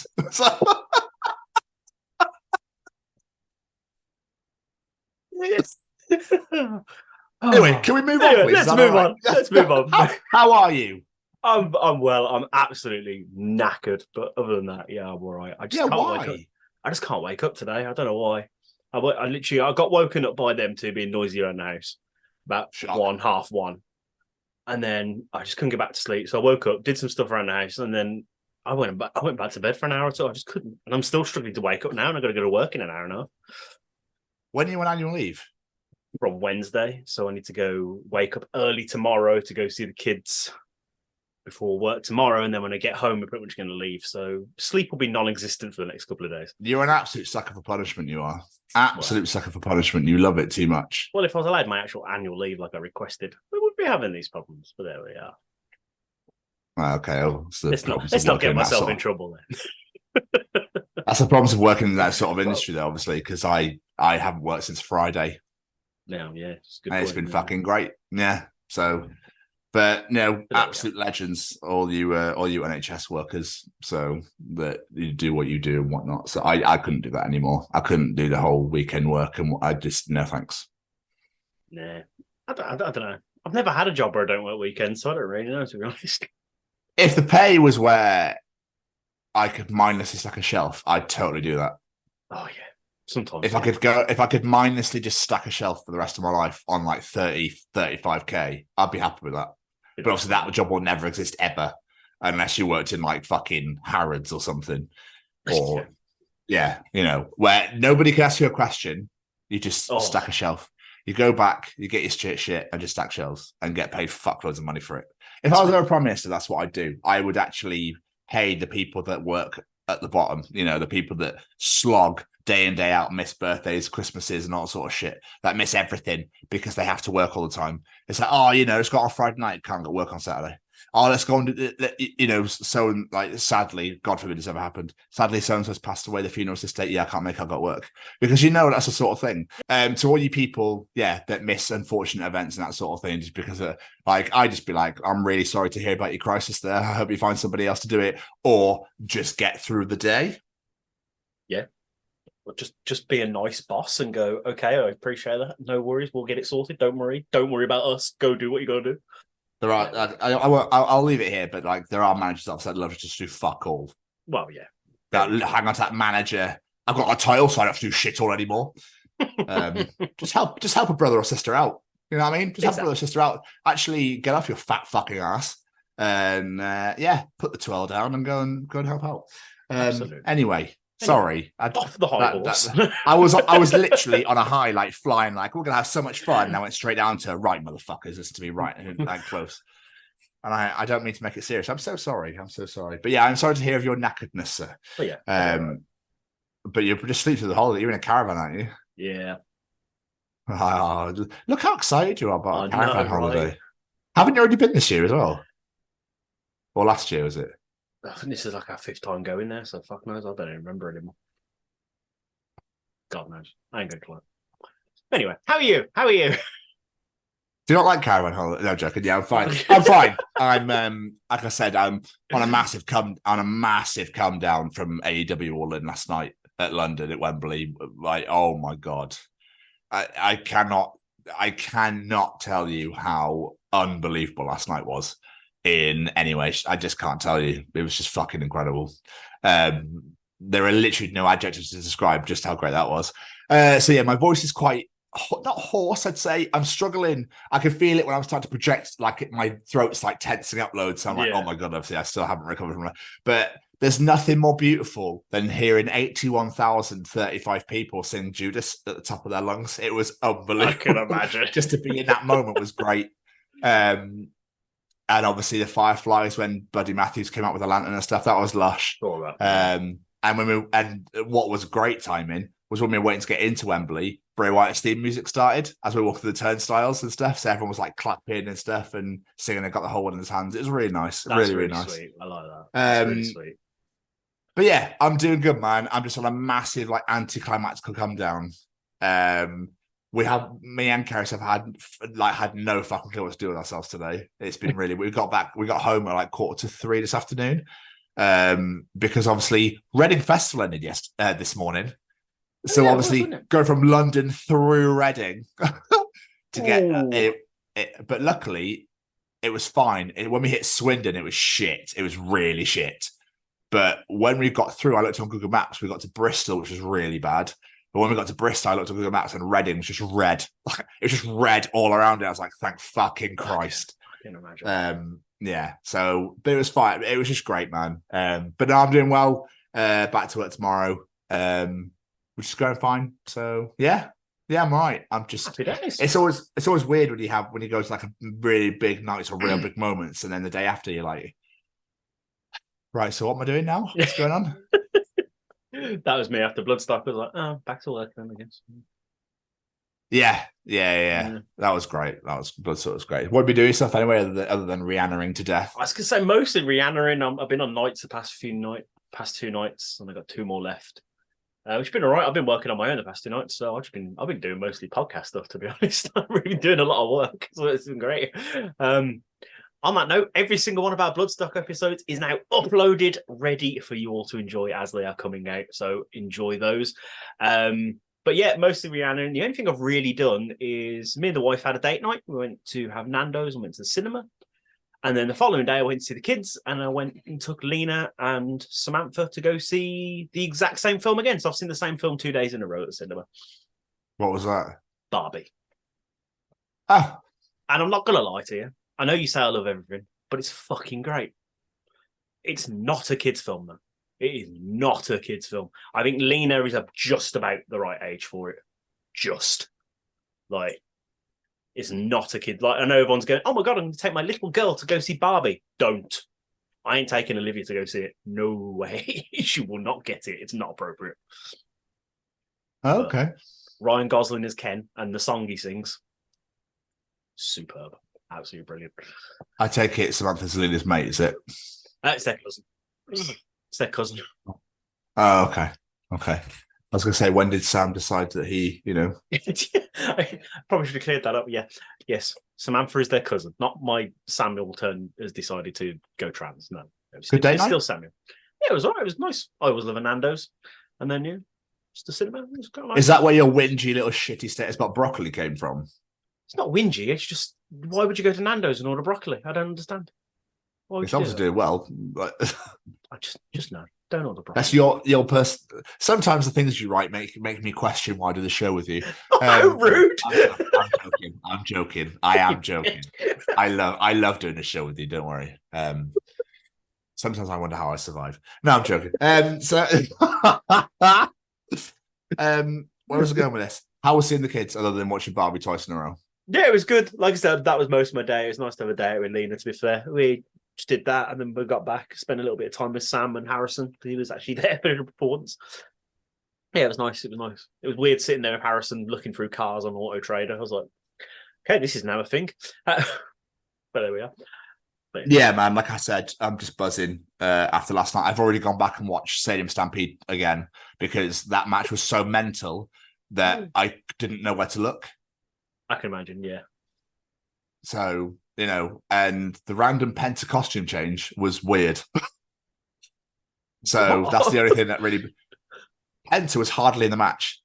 Okay. So, and I was a bit gutted about it, because I love Penta or Sarah Miedo. And he was in the majority of the beginning, and then he gets carried out, but obviously where I sat, I couldn't see that. And they didn't show on the screen. He got carried out because he was hurt or whatever. Then he came back in red and black. And I was like... He came as Penta Obscured or whatever he is when he's red and black. And I was like, oh. And then he went to do a move off a ladder, and the ladder broke. Yeah. So on Santana as well, I was like, oh, God, he's not injured again already. Is he? But Stadium Stampede is fucking unbelievable. What a match. What a match that was. AEW All In was everything and more that I thought it was going to be. Last night. Keris is fully converted. Like, she had the best time. It was just amazing. Like, we're on the floor. We had floor seats. I'm not buying floor seats again. Not because they were shit. I just couldn't see a fucking thing. Yeah, I can imagine, yeah. So I majority watched it off the screen. The entrances, I couldn't see them at all. I only saw them when they got onto the ring apron. I was like, oh, there they are. I didn't realise how long the rampway, the entrance was, because I couldn't see it. So I didn't know how long. So you'd hear the music, he'd be like, "Oh my god, amazing, yay!" And then he'd be like, "Where are they then?" Yeah, it was nuts. It was absolutely nuts. And then they hop on the ring apron and you go, there they are. But it was just, there's not a bad match on the card. It was just unbelievable on so many levels. So many levels. People are actually quite respectful around us, which is quite nice. Apart from the row in front of us, but that's a different story. Yeah. All the chairs on the floor were cable tied together. Okay. Obviously, just from where, but the row in front, and this is no disrespect, the row in front of us, luckily, I was just off, me and Kerry just off away from 4 incredibly large gentlemen. Okay. And I mean, when I say large, I mean like struggle to stand up, sort of. Okay. I'm trying to be disrespectful at all with people's lifestyle choices, whatever. But every time they started to sit down, the row moved back. And obviously, because all the chairs are cable tied together, it was all coming in at once. So all our legs were like, okay. So every time they stood, I kick it forward. Because the guys were like, well, how are we going to do it? I was like, all together, if we just all nudge it, like not like full on boot it, like just nudge it so it just goes back. So you can have some fucking leg room. Bit of respect, so. But it was the best event I've ever been to in my life. Genuinely the best event I've ever seen in person, the best event I've ever been to wrestling-wise live. It was unbelievable. Seeing Sting live was just mind-blowing. Like, the guy's a legend. Jericho, Jeff Jarrett. I saw Jeff Jarrett as well. I was like, JR. I was like, this is nuts because these are all people from my childhood and my teenage years. Like, this is mental to me. Yeah. So, it was just great. It was every match was fantastic. So I was going to say, I've not heard a bad thing about any of the matches. Like, they all seemed great. And kudos to the Acclaims rap at the beginning about Prince Andrew was fucking phenomenal. Absolutely phenomenal. So the whole of when you couldn't hear the rest of the rap for that after that first line. I heard that, and I think I heard something about Meghan Markle as well. Well, I couldn't quite remember. Yeah, that's the one we all missed because we all went, because that was the next bit. So, absolutely just très bien. But the main event was just out of this world. So the storytelling is incredible. And this is the one thing I miss about WWE is they can't do that anymore because it's so polished and clean and we can't see, so you can't. AEW has just nailed it, and obviously it's back next year, and I'm already looking at hotels. The hotels around Wembley are all sold out already for that weekend. Fucking hell, that was fast. Yeah, I know. It's nuts. We're like, there's a Premier Inn. No. There's a Travel Lodge. No. For fuck's sake. No. Crazy, man. Absolutely crazy. Tony Khan was just high up his tits because when he came out at the end after the show got off the air and he was just like screeched at the top of his lungs, his voice kept breaking. So he was so excited and so happy. It was great, man. It was fucking great. Well, I heard it's the highest paid ticketed wrestling event in the world ever. So fair fucks to the fair play. But big shout out to former guest Dane Campbell, who got seats in front of MJF's parents. Really? That's unbelievable. Yes, he did. That's unbelievable. MJF's mum and dad was sat right behind him. So that's amazing. Incredible scenes. But former guest Ethan Lawrence was there. Former guest John Mahon was there. Former guest Jeff Nicholson from the Superior Bar Fight days. I saw him and spoke to him. He was there. It was just great to see people. It was just nice to say hello. And Karen's you just know everybody. It's well, I don't know everyone, but wrestling fans, obviously, we all congregate in one little group. So everyone knows it, but majority of people might know everybody, sort of thing. It's a nice little community. The MJ Final Call match at the main event was just nuts, amazing. Fair play. Yeah, I'm going to try and watch it because it looked absolutely phenomenal. And I rarely watch wrestling these days, but no, I want to watch that event. It looked great. Well, I'll send you my details and you can watch it on Fight because I bought it. Hero. Thank you very much. So you don't have to get charged $250 million, whatever it is, for streaming it illegally. Something like that. I'd do that. Anyway, moving on. It's gone. I was going to say, is that all you've done in the past week, or have we got anything else? We've started a new show called Hijack on Apple TV with Idris Elba. Incredible. The first episode was a bit not really sure. But then I was like, oh, okay. Second episode, and you're like, okay, right, here we are. Here we are, boys and girls. It's really good. We've got 2 episodes left. It's you can't stop watching it. That's how good it is. It's next. Goes like that. We love shows like that. So we've got Hijack. I'm on the last episode of Ted Lasso season 1. Really enjoying that at the moment as well. But other than that, mate, like I wish we could get ready for London more than anything else. We went to a place called Where the Pancakes Are. Right now. Nice little, dude, and they were insane. They were fucking sane. So good, delicious. So I highly recommend that. It's in London Bridge, just down the road from London Bridge. So I highly recommend that place. But yeah, other than that, just Rihanna, really. We've done 2 phenomenal interviews since we last recorded. Have we done 2 since we last recorded, or have we done 1 since we last recorded?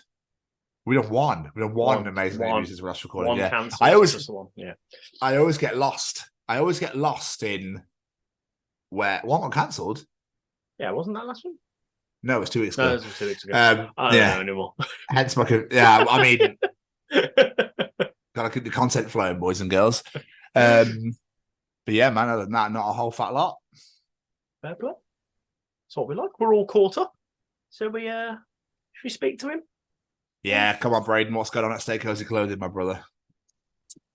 All right. Is this thing on? Well, howdy doody, everybody. This is Braden Berry from Say We Can Fly, founder of Stay Cozy Clothing, your one-stop shop for the coziest, most fashionable hoodies, t-shirts, and more. Gosh, Mickey. That's right, folks. And we're proud to say that we are now sponsoring the Chronicles of Podcast. Ouch. Hosted by Tom and Jamie. Like, you can get 10% off, man. That's right, Shaggy. Just use the special code, The Chronicles, at checkout. Oh, boys. Jamie. Yes, sir. It's only time for your favourite segment of the week. Oh, yeah. It's time for Callum's Treachings. Yes. Do you want to know something? Callum will be able to tell you in Callum's Treachings. Is cereal soup? Ooh. Callum is back, ladies and gentlemen, once again to treach the world, treach the nation, treach the universe. So let us begin. Jamie, how'd you put your clothes on? No, anyway. No, not allowed to ask questions like that. I don't actually give a fucking shit. I couldn't care less. What is Callum Treachings? The is were eek. Shit Wi-Fi is so much worse than no Wi-Fi. Oh. Yeah. I mean, yes. It's such a millennial, such a 2020 like problem, innit? I was thinking that, I was like, oh, he's so right, but what a problem to have. Like, if I was younger, I'd probably be going mental about it. Yeah, probably. But funny enough, I went to AW All In last night. I didn't know that. I turned my phone off, and it was fucking great. Fair play. 5.5, 6 hours of nothing. Because of all the people, it didn't work. Like signal just didn't work because there was too many people there, so the network was obviously overloaded. And it was just lush.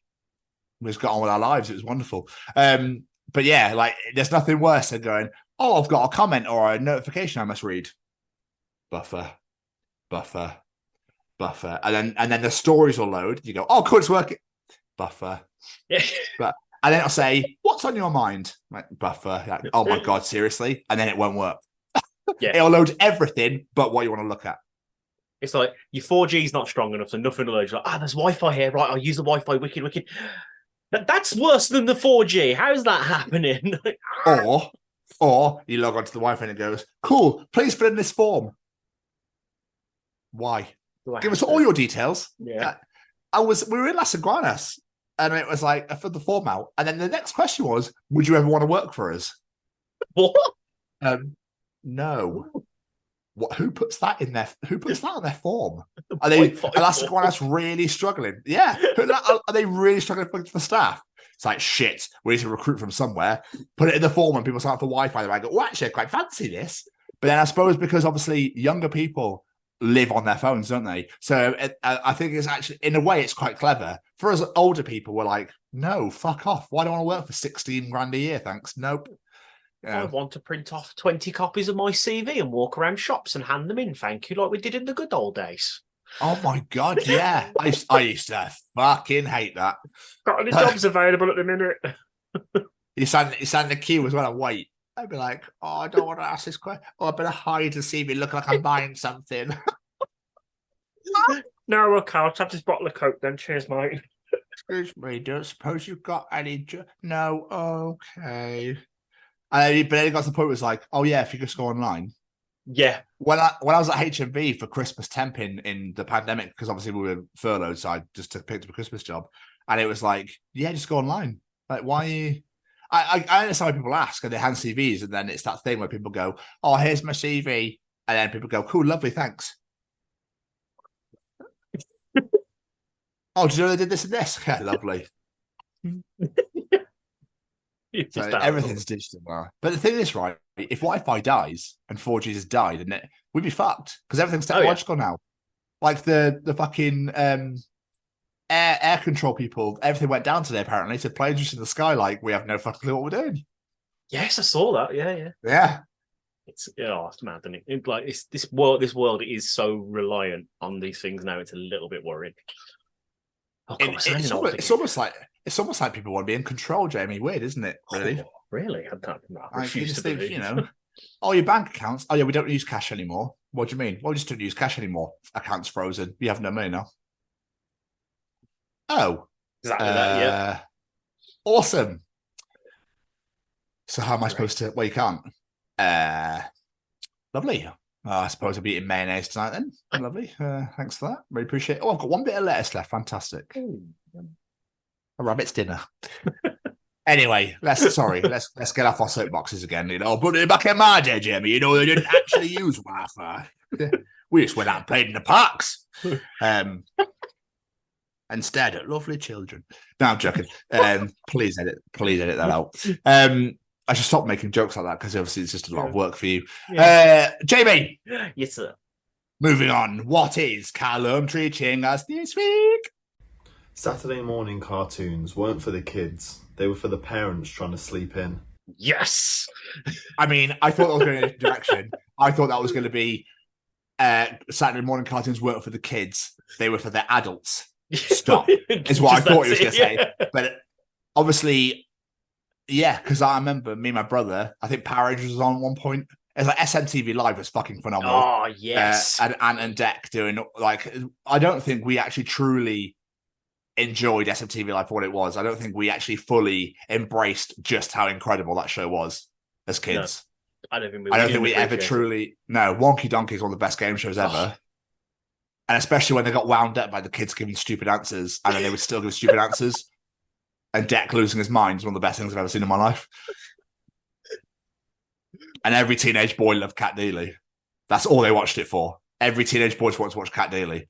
But he had Live and Kicking on BBC as well. So it was like, and then you got Zoe Ball and Jamie Theakston, and then you had that, and you were like, oh my God, what do I watch? I used to do that. I used to skip through the channels. Like, oh, there's an advert here. Let's go to that one. Sport for choice here, kids. It was great. Great programming. I went when they had WWF Insurrection over here, and Kane and Road Dogg, I think, were on Live and Kicking. I was like watching that. And I moved back over to SMTV. Yes, I love it. Just good old days, man.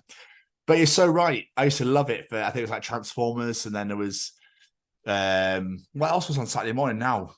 I'm trying to remember. It's so many. I can't remember. There was low, but it used to be for 9 a.m. for Live and Kicking or SMTV Live used to be the ones. And you have like CD UK. I was about to say, and then after SMTV, you got CD UK for the latest chart toppers. Back in the day. I know. I don't make TV like they used to. No, the fucking kids and their YouTubes now. Oh my dude, yeah. Like, it's fucked, isn't it? It's so fucked. Soon you'll have AI making cartoons for you. I reckon TV will evolve into the thing if AI becomes a thing, where you could just ask whatever you want AI to do, and it will just show you a program based on what you've asked it. That honestly would not surprise me, and it'd be so popular. Because I'm not gonna lie, the idea's popping into my head. I'm like, yeah, I'd watch that. Yeah, you're probably thinking of a Batman Power Rangers related dinosaur show. Yeah, it's the new Batman Power Rangers crossover. Yeah, Batman Power Rangers in the prehistoric ages. You know me far too well. Fuck. That's so funny. I love it. It's great. But you'd probably have some like 24 Blacklist crossover show. Do you know, Blacklist, I fell off the rails massively. I got to season 6 and never carry on. And it's on this final season. Now 10's the last one ever. And I'm just, I know, I love those sorts of, what would you call them? Thriller? Like, I suppose. But like 24 Blacklist, that's like peak level for me. And like nothing seemed to touch it. So a bit of comedy in there somewhere. I don't know. I think I just like a bit of everything, as long as it's not periodic or like reality based. I'm golden. Pretty much, yeah. So, yeah. Well, finally, Jamie, before we start getting really into depth of like, oh my God, I could do this, and like people will be there going, oh, what's going on? Well, this show's like 5 hours long. What the fuck's happened? Finally, what is Callum teaching us this week? We have an irrational hatred of people who do the speed limit. I mean, I don't drive. So I'm trying to work out how I relate. I get it as a backseat driver, like seeing people be like that. Like, there's a guy who I get lifts to work from, and he's the angriest driver I've ever known in my life. He will sit there and he'll be like, come on then, come on, move it. I'm like, Danny's doing the speed limit, mate. Oh, it's just a guideline. I'm like, fuck's sake. So there is people like that. As Brits, like, I think people just think they know better. Like, it's like, oh, yeah. And then they pass, go, right, I do whatever the fuck I like now. I know better. It's like, there was a motorcyclist that was like weaving through traffic. I think we were going food shopping, and he was just weaving through. And I was like, eventually one day, he's going to get knocked out. He went to the other side of the road and everything, like to weave round. So, and I was like, what are you doing? It might work this time round, but the next time round, you probably get twatted off your bike. Yep. I've never understood it. No, I've never got it either. It's like, it is a British thing. He is absolutely spot on. Yeah. But it's because people will then think that, oh, well, why they're not going 80 or 70? Fuck it, I could do that. I'll be there. It's like they think they'll get there faster. But then how many times can you do that before it actually catches up to you and catches you out? Yep. And you're absolutely right. Like, I do think that people leave that test centre and they go, right, I'm going to do it my way now. Fuck the highway code. But we'll probably do it when we get there. Yeah, I keep thinking that. I'm like, am I going to stick to the rules? I want to say I'm going to stick to the rules, but if I look at everyone around me, I'm thinking maybe I'm not. But I will. I'm going to stick to the rules.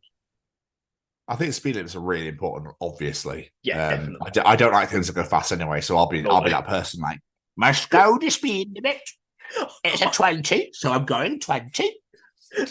I know I'm the same because I've been doing on my driving lessons. I mean, going up to 30, and I'm like, oh. It's getting really fast now. I was only 30. I'm like, when I do my like motorway, I'm fucked. Yeah, that's shitting my pants doing my motorway learning. I just know it.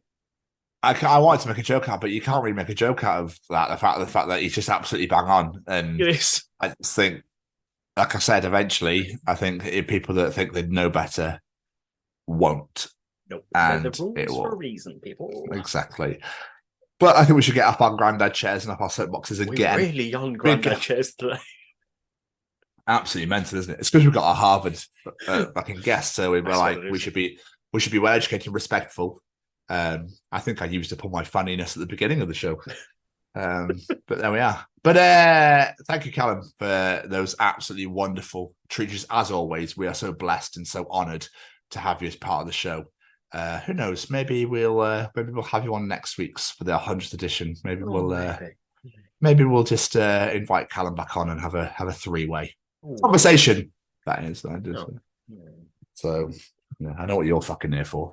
Anyway, Jamie, 9 episodes in, you're feeling comfortable. And I'd be like, finally, I've got him where I want him. It's only time for Tom's journal. Oh, read to me, baby.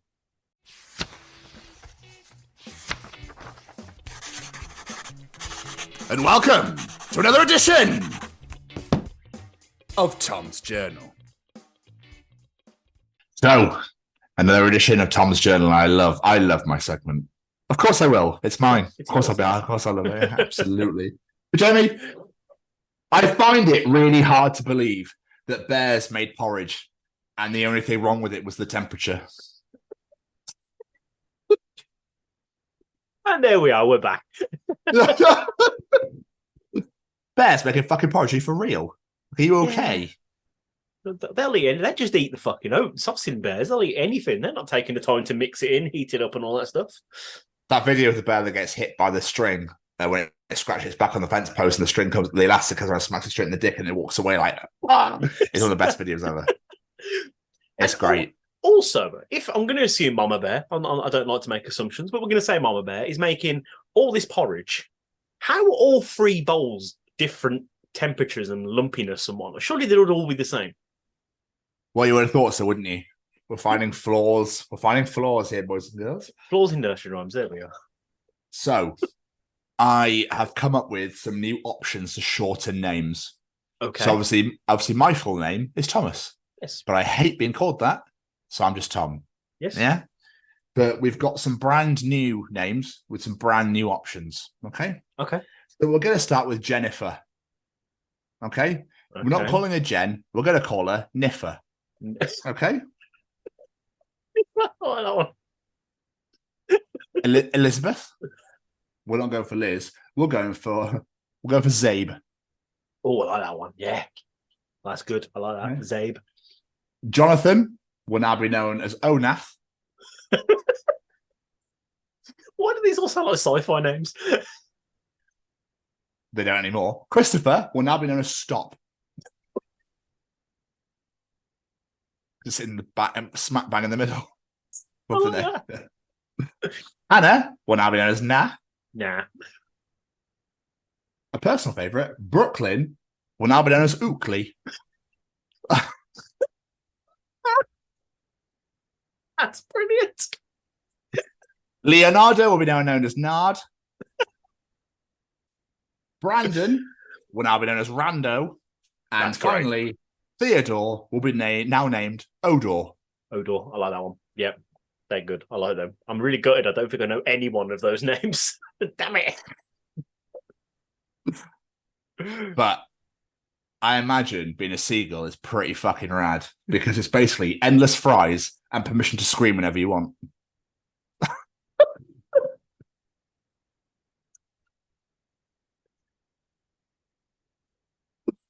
Oh, seagulls. Oh, they look like they'd twat you and beat the shit out of you. Oh, yeah. They run away every time they get close. It's really, they're like, oh, you're fucking going in for this fucking bag. I'm going to have a look at a bit. You know, what's this food in here? Like, and then you go towards them and go, shit. Like, oh. And they walk around like, what the fuck are you looking at? They do. It's basically that Lee Evans sketch.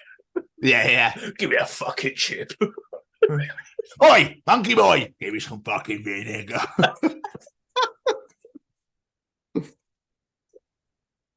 Jamie? Yes. Ask Reddit wants to know, what's your plan if a nuclear war starts? Ooh. So that's a hard-hitting question. Never mind how do people get dressed. I don't actually have one. Well, Nugget says, I'm pretty sure my employer wants me to work that day, so I guess I'm working.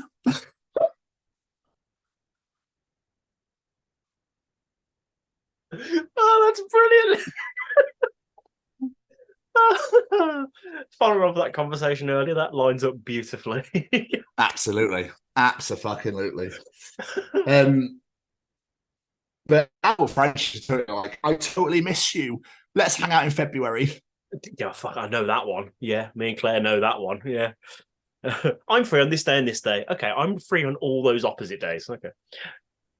Always the way. Always the way. This is one of my favourite. Karis loves it and finds it hilarious when I laugh before I say what I'm going to find funny.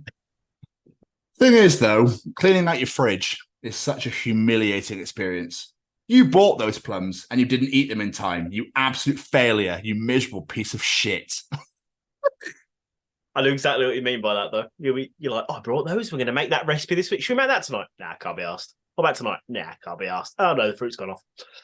Yeah. Yeah. It's always the way. Always the way. We'll try something really new. I'm bored of what we eat at the moment. We have it all the time. Yeah, let's get this then. Yeah, perfect. Sure. Fish and chips. Yeah, we have the usual. Yeah, let's have the usual. We'll make that thing tonight. No, it's gone off. Can't. Well, you look at the recipe and you're like, that takes 5 minutes longer to cook than what I was going to have. So I think we'll go with the other one instead. Nah, fuck that. Yeah.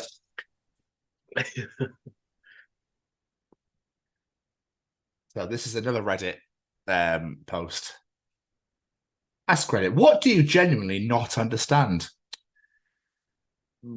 All their names have been scrubbed out, so I don't know who said it. But how I get taller and more handsome every time my grandma sees me. And someone responded with, it's because she shrinks and her eyes get worse. Oh, so mean. Oh, yeah, you've got massive.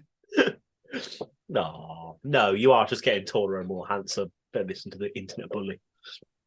So, I know your wife doesn't listen to this show, but Claire does. And I'm now about to freak her the fuck out. Oh, yes. So I was wondering if Spider-Man's spider sense is actually based on things spiders can do. So I Googled, can spiders sense danger?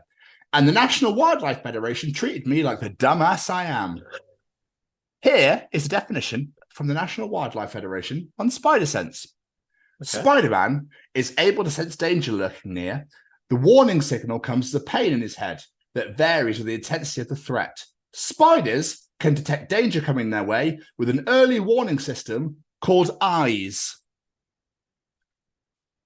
They have that fucking many, yeah? Jeez, that is a bit creepy, isn't it? Fucking brilliant. Does someone actually Google spider sense? It was like, did you see, you twat?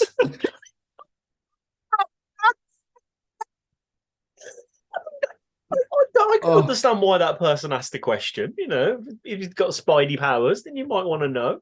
I'm with the little nerd on that one. Go with that. There we are. I've got to defend my own.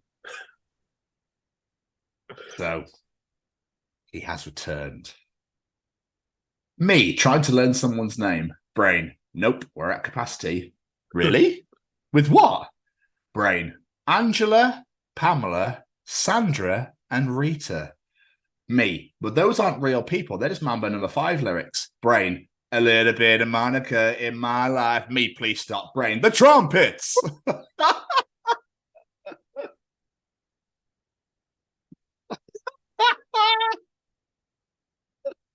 Oh, it's been a while since I've had Lou on the show. Oh, you see Lou back with a vengeance. I sang that to Olivia the other week. I was putting into bed. She went, Daddy, sing me a song. So she went, 1, 2. I sang it like a nursery. She's like, what are you singing? Amazing. She must learn the ways of Lou Bega before she takes over. Absolutely. Before he takes over, even. I need to get Lou Bega on this show. Anyway. So, this is I haven't got kids. I'm just reading what it says here. My 9-year-old's first book review, I guess.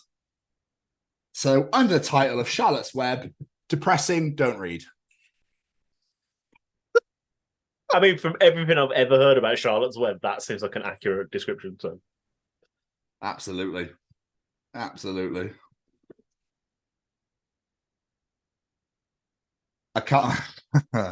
can't believe my mum said to the guy on the plane sat next to us, so where are you off to then? And he replied, hopefully the same place as you, love.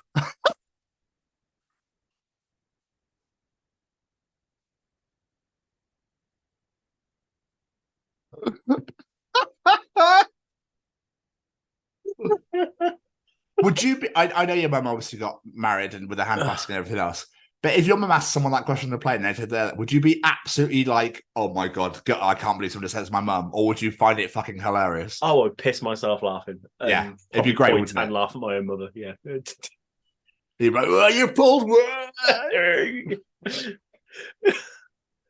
So I was actually quite intrigued to find out what my birthstone was, Jamie, and I found out on my birthstone's a block of cheese.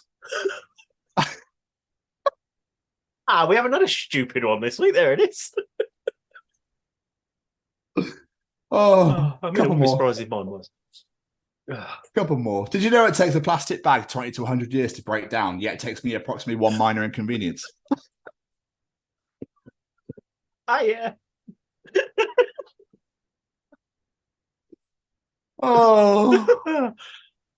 And finally, Jamie, I mean, this happens on the regular.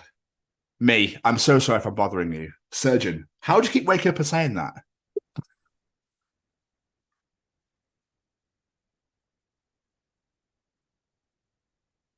And that was another edition of Tom's Journal. Oh, they get stupider and stupider in the best way.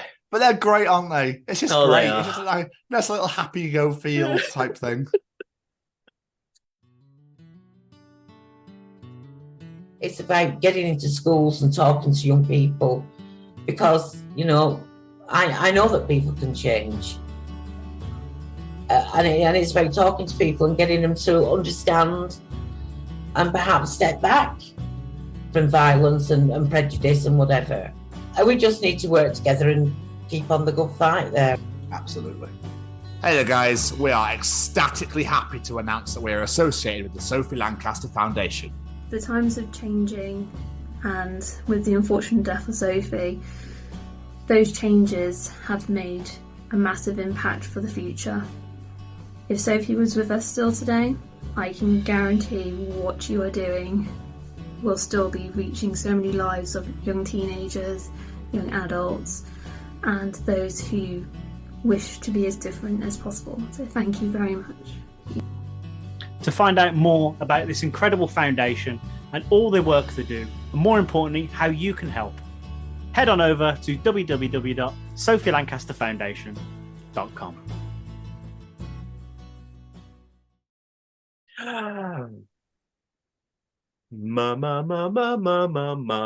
Me. Mr. Stevens.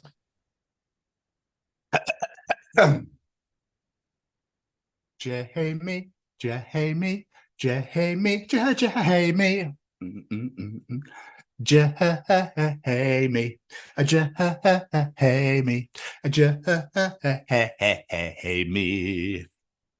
Audience participation time. Oh, fucking participate, bitch. Ladies and gentlemen, it's time to participate in Jamie's participation challenge.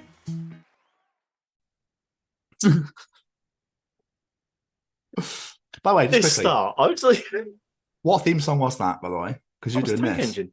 No, it's not. Oh, no, shit, It's Postman Postman Pat. Why do I have Thomas Tank Engine in my head? I don't know. How weird. I was singing it in my head as well. I was going, Thomas the Tank. I don't know. What? I'm tired. Leave me alone. Anyway, sorry, as you were. Anyway, I was just trying to remember how the fuck did that start with us singing that? I don't know. It's great, isn't it? I know. It's fucking excellent. I don't know any more Star Wars ones, so I went straight to something else. That works. Postman Pat, not Thomas the Tank Engine. Fucking idiot. Anyway, this week I said Doc Brown, Doctor Who, Bill and Ted, and even Austin Powers. One thing they all have in common: time travel. This week I ask, if you had a time machine and could go to anywhere in time, would you go backwards or forwards? And why? Where would you go? What would you see? What say you, Mr. Stevens? It's a really good question, isn't it? I genuinely don't know. I genuinely have absolutely no idea because I've really enjoyed my life so far. You know what I mean? Like I wouldn't want to change it. It's like, oh, I don't want to go back and be like, well, I'd not made that decision or that decision, because obviously you make decisions. That's just how life works, I suppose. I haven't really got a funny answer. So I don't know. I don't know. I genuinely have no idea. That's fair. It's a weird one. It's like you're saying, life happens for a reason. Things happen for a reason. Part of me is like, I go back in time, tell 16-year-old myself to cut your fucking hair and lose some weight. But at the same time, if I wasn't that person and who I was, then maybe my life wouldn't be where it is now, and I wouldn't have my kids and my wife and all that sort of stuff. So like, maybe it happens for a reason. We might not have met. Precisely. There might not be a show. Yeah. So these things happen for us. I'm not going to do that. And it's saying, yeah, it's a weird one. So I'm probably just going to say, go back and see the dinosaurs because I want to see what they were like. If you want to die, be my as long guest. as I can leave again, I just want to go, oh, look, T-Rex, and then fuck off again because I don't want to get eaten. Because I wouldn't survive very long out there, let's be honest. Let's get some audience answers. Rick Joyce gives us a great list. He says, I'd go to Woodstock. Fair play. Go to an AC/DC gig when Bon Scott was singing. Like it. Go have a drink at the table next to Tolkien, C.S. Lewis, and the rest of their writers group. Again, brilliant. And then go figure out who discovered bread. I mean, that person needs a good old high five. It's pretty much a Kiwi answer, to be honest with you. Anyone from New Zealand just wants to do these absolutely amazing things and then find out where bread came from. I just love the greatness of it. And discover who made bread. I was like, fair play. Dean Salmon. Go back to 19 years old, man, and tell myself to join the Royal Engineers, train as a carpenter, and not get involved with women. Well, one specific one. Yeah, no, I know exactly what he's on about, so I feel him. I hear you, Dean. I hear you. Robbie Williams. Are we allowed to go back and visit our past self? I would go back and tell him that I should have about 250k ready for retirement and other wisely things. If not, I'd love to go fast forward 100 years and just have a mooch around. Yeah, fair. I feel that, yeah. Lydia Manson. I'd go back and see just how the pyramids were built. So we would have these stupid fucking American documentaries on the aliens apparently did it. Yeah, no, they didn't. Just because we don't understand it doesn't mean it was fucking aliens, for Christ's sake, America. Debbie Myatt, my dear. Oh, no offense, Lydia. Just quickly. Yes, good point. She's American. Yeah.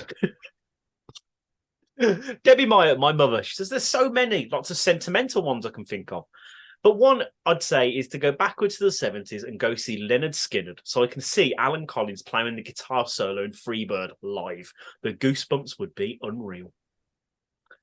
That's a nice one. But I like to go back to big shows. Like that's a really clever.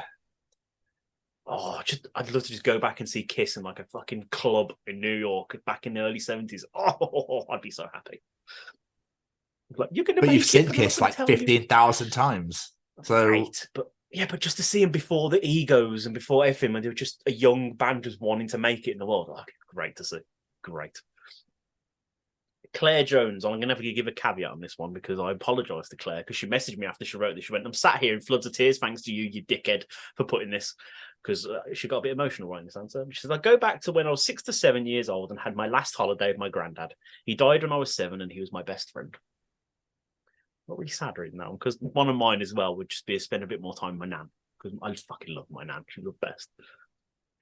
And then Harrison, my son Harrison, comes in and shows he gets his intelligence from his dad. He says, I'd go back and I'd invest in Microsoft. Clever thinking. You'd be a billionaire, my boy. Lizzie Edwards with another sentimental one. I'd go back to when I was 8. My granddad used to take me to the park and get me a pick and mix for a whole 20p. I remember those days. I would go back and tell him, go back to when I would sit in his living room watching Basil Brush. I miss him more than anything. He was my idol and the person I looked up to. I miss him so much each and every day. Bless him. I like that. I like these ones. The wife, Becky Westwood, gets involved saying, first stop would be my mum's granddad. I think he died just before I was born, and she always talks about how great he was.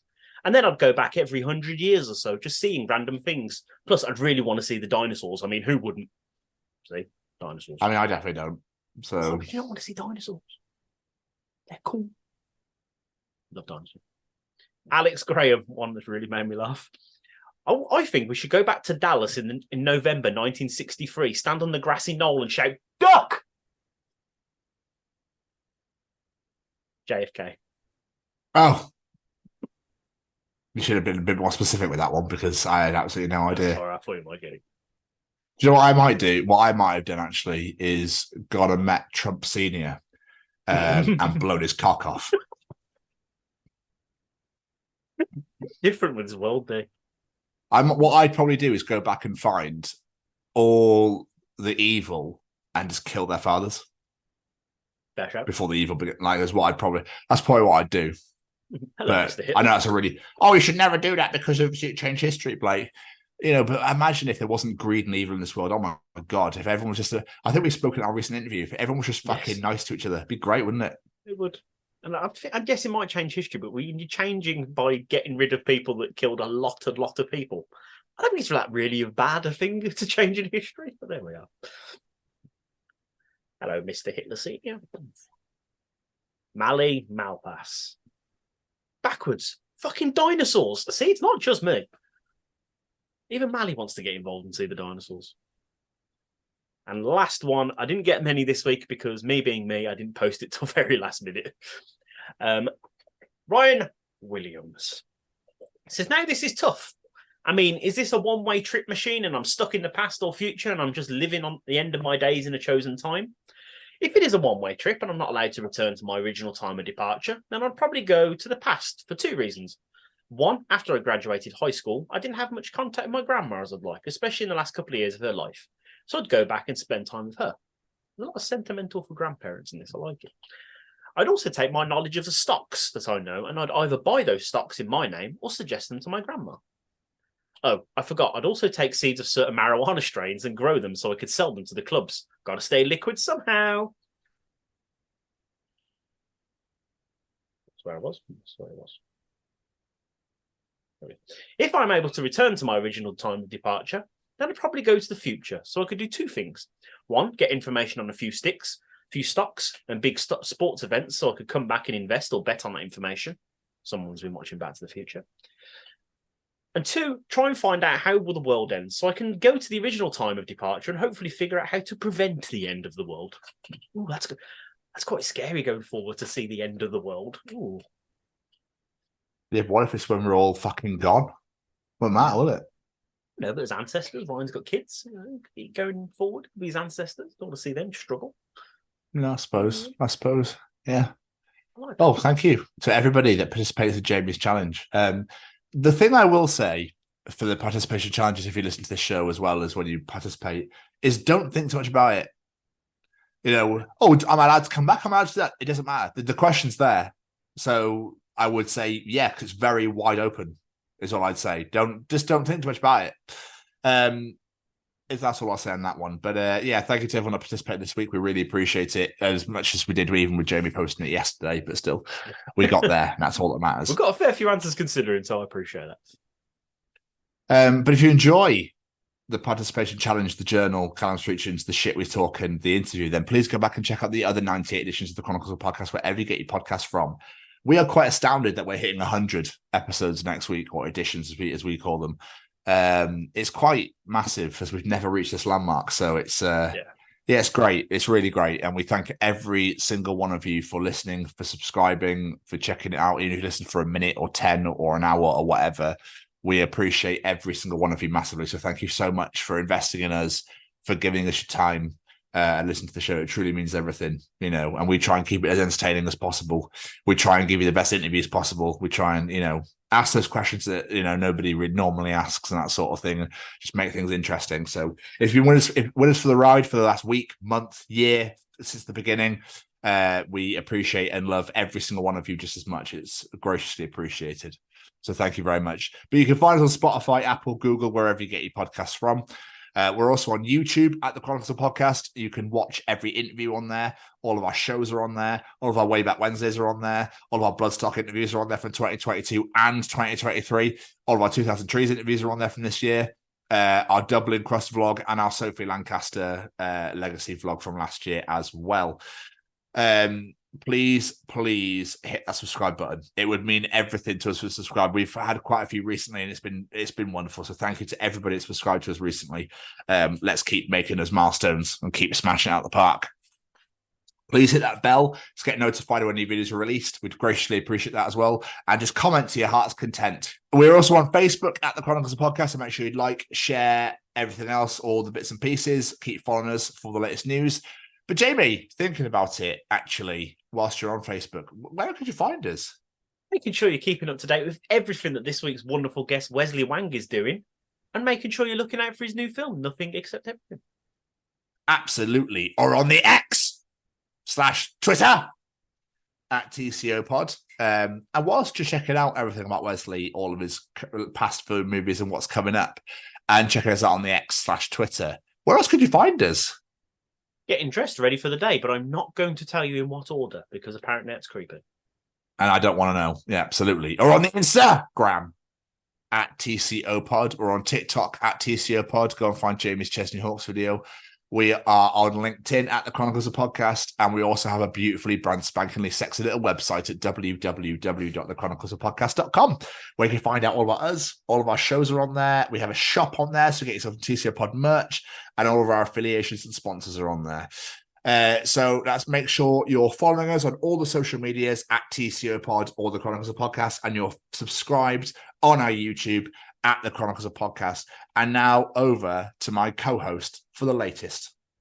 But the latest thing we're going to do is say thank you to our wonderful friends. Every single piece of music you hear on this show is brought to you by one man. That man's name is Mr. Singer-songwriter Matt Roberts. We can't thank Matt enough for all of the wonderful music he gives to us. Our theme show on here, the music you hear at the start of all these Bloodstock interviews, everything is by the wonderful Matt Roberts. Go check him out at Matt Roberts Music. Go check out his latest single, Rat Race. He's just dropped a video on his YouTube all about how he made Rat Race, which is a fascinating watch, so go and watch that now. Again, massive thank you to Mr. Roberts. And of course, we have to say a massive thank you to Mr. Braden Barry and his Stay Cozy Clothing. Head on over to www.staycozyclothing.com or download the smartphone app. Go take a look at everything on there. This wonderful hoodie that I'm wearing is on there. That beautiful hat that Mr. Stevens is wearing is on there. Go add those to your basket or whatever you like the look of. And when you've decided what you want, add that discount code, The Chronicles, and get yourself 10% off your order. And of course, make sure you're following Braden and all of his musical endeavors at Say We Can Fly. Go check out all the latest news with the series Farlight that he's filming. Cannot wait to see that. The man is very busy, so make sure you're following all his wonderful adventures. And last but not least, a massive thank you to the Sophie Lancaster Foundation. They are stamping out prejudice, hatred, and intolerance everywhere, and we mean everywhere. This is an ongoing issue. It's not just in the UK. Yes, it's what happened to Sophie 16 years ago was here in the UK, but this is happening worldwide to people who are just expressing themselves, being who they want to be, having their hair how they like it, dressing how they like it, whatever it may be. It doesn't mean they're a bad person, and it doesn't mean they deserve to have abuse hurled at them, whether that be physical or words or whatever it may be. It is unjustified and unnecessary, especially in 2023. If there's one thing we can learn about Sophie's story, is that Sophie was a beautiful young girl and did not deserve what happened to her. So please head on over to www.sophielancasterfoundation.com. Share out that story to the world if people aren't aware of it. Show some support to the foundation. Buy some merchandise like that T-shirt Mr. Stevens is wearing, like the wristband that Mr. Stevens is wearing. Buy some of those. All that money gets invested into the foundation. They can go out to schools and help educate the youth of today and make sure that this comes to an end. And last but not least, a massive thank you to my wonderful co-host right there. Thank you very much, Jeremy. Ditto. Right back at you indeed. And I obviously agree with everything you just said. So yeah, another wonderful edition in the bank, as it were. And yeah, we're gonna be 100 editions deep next week. Unbelievable. It's great. And hopefully you'll keep joining us at this party over here, keep on this journey with us. It's great. To go to triple figures next week is absolutely massive. So we'll try and find something nice and special for you all, which would be grossly all of our listeners and fans. We appreciate all of you so very, very much. Jamie, as for this week, we're going to see all of you next week for the 100th edition and the Chronicles of Virtue. See you next week, everybody. Goodbye. Bye.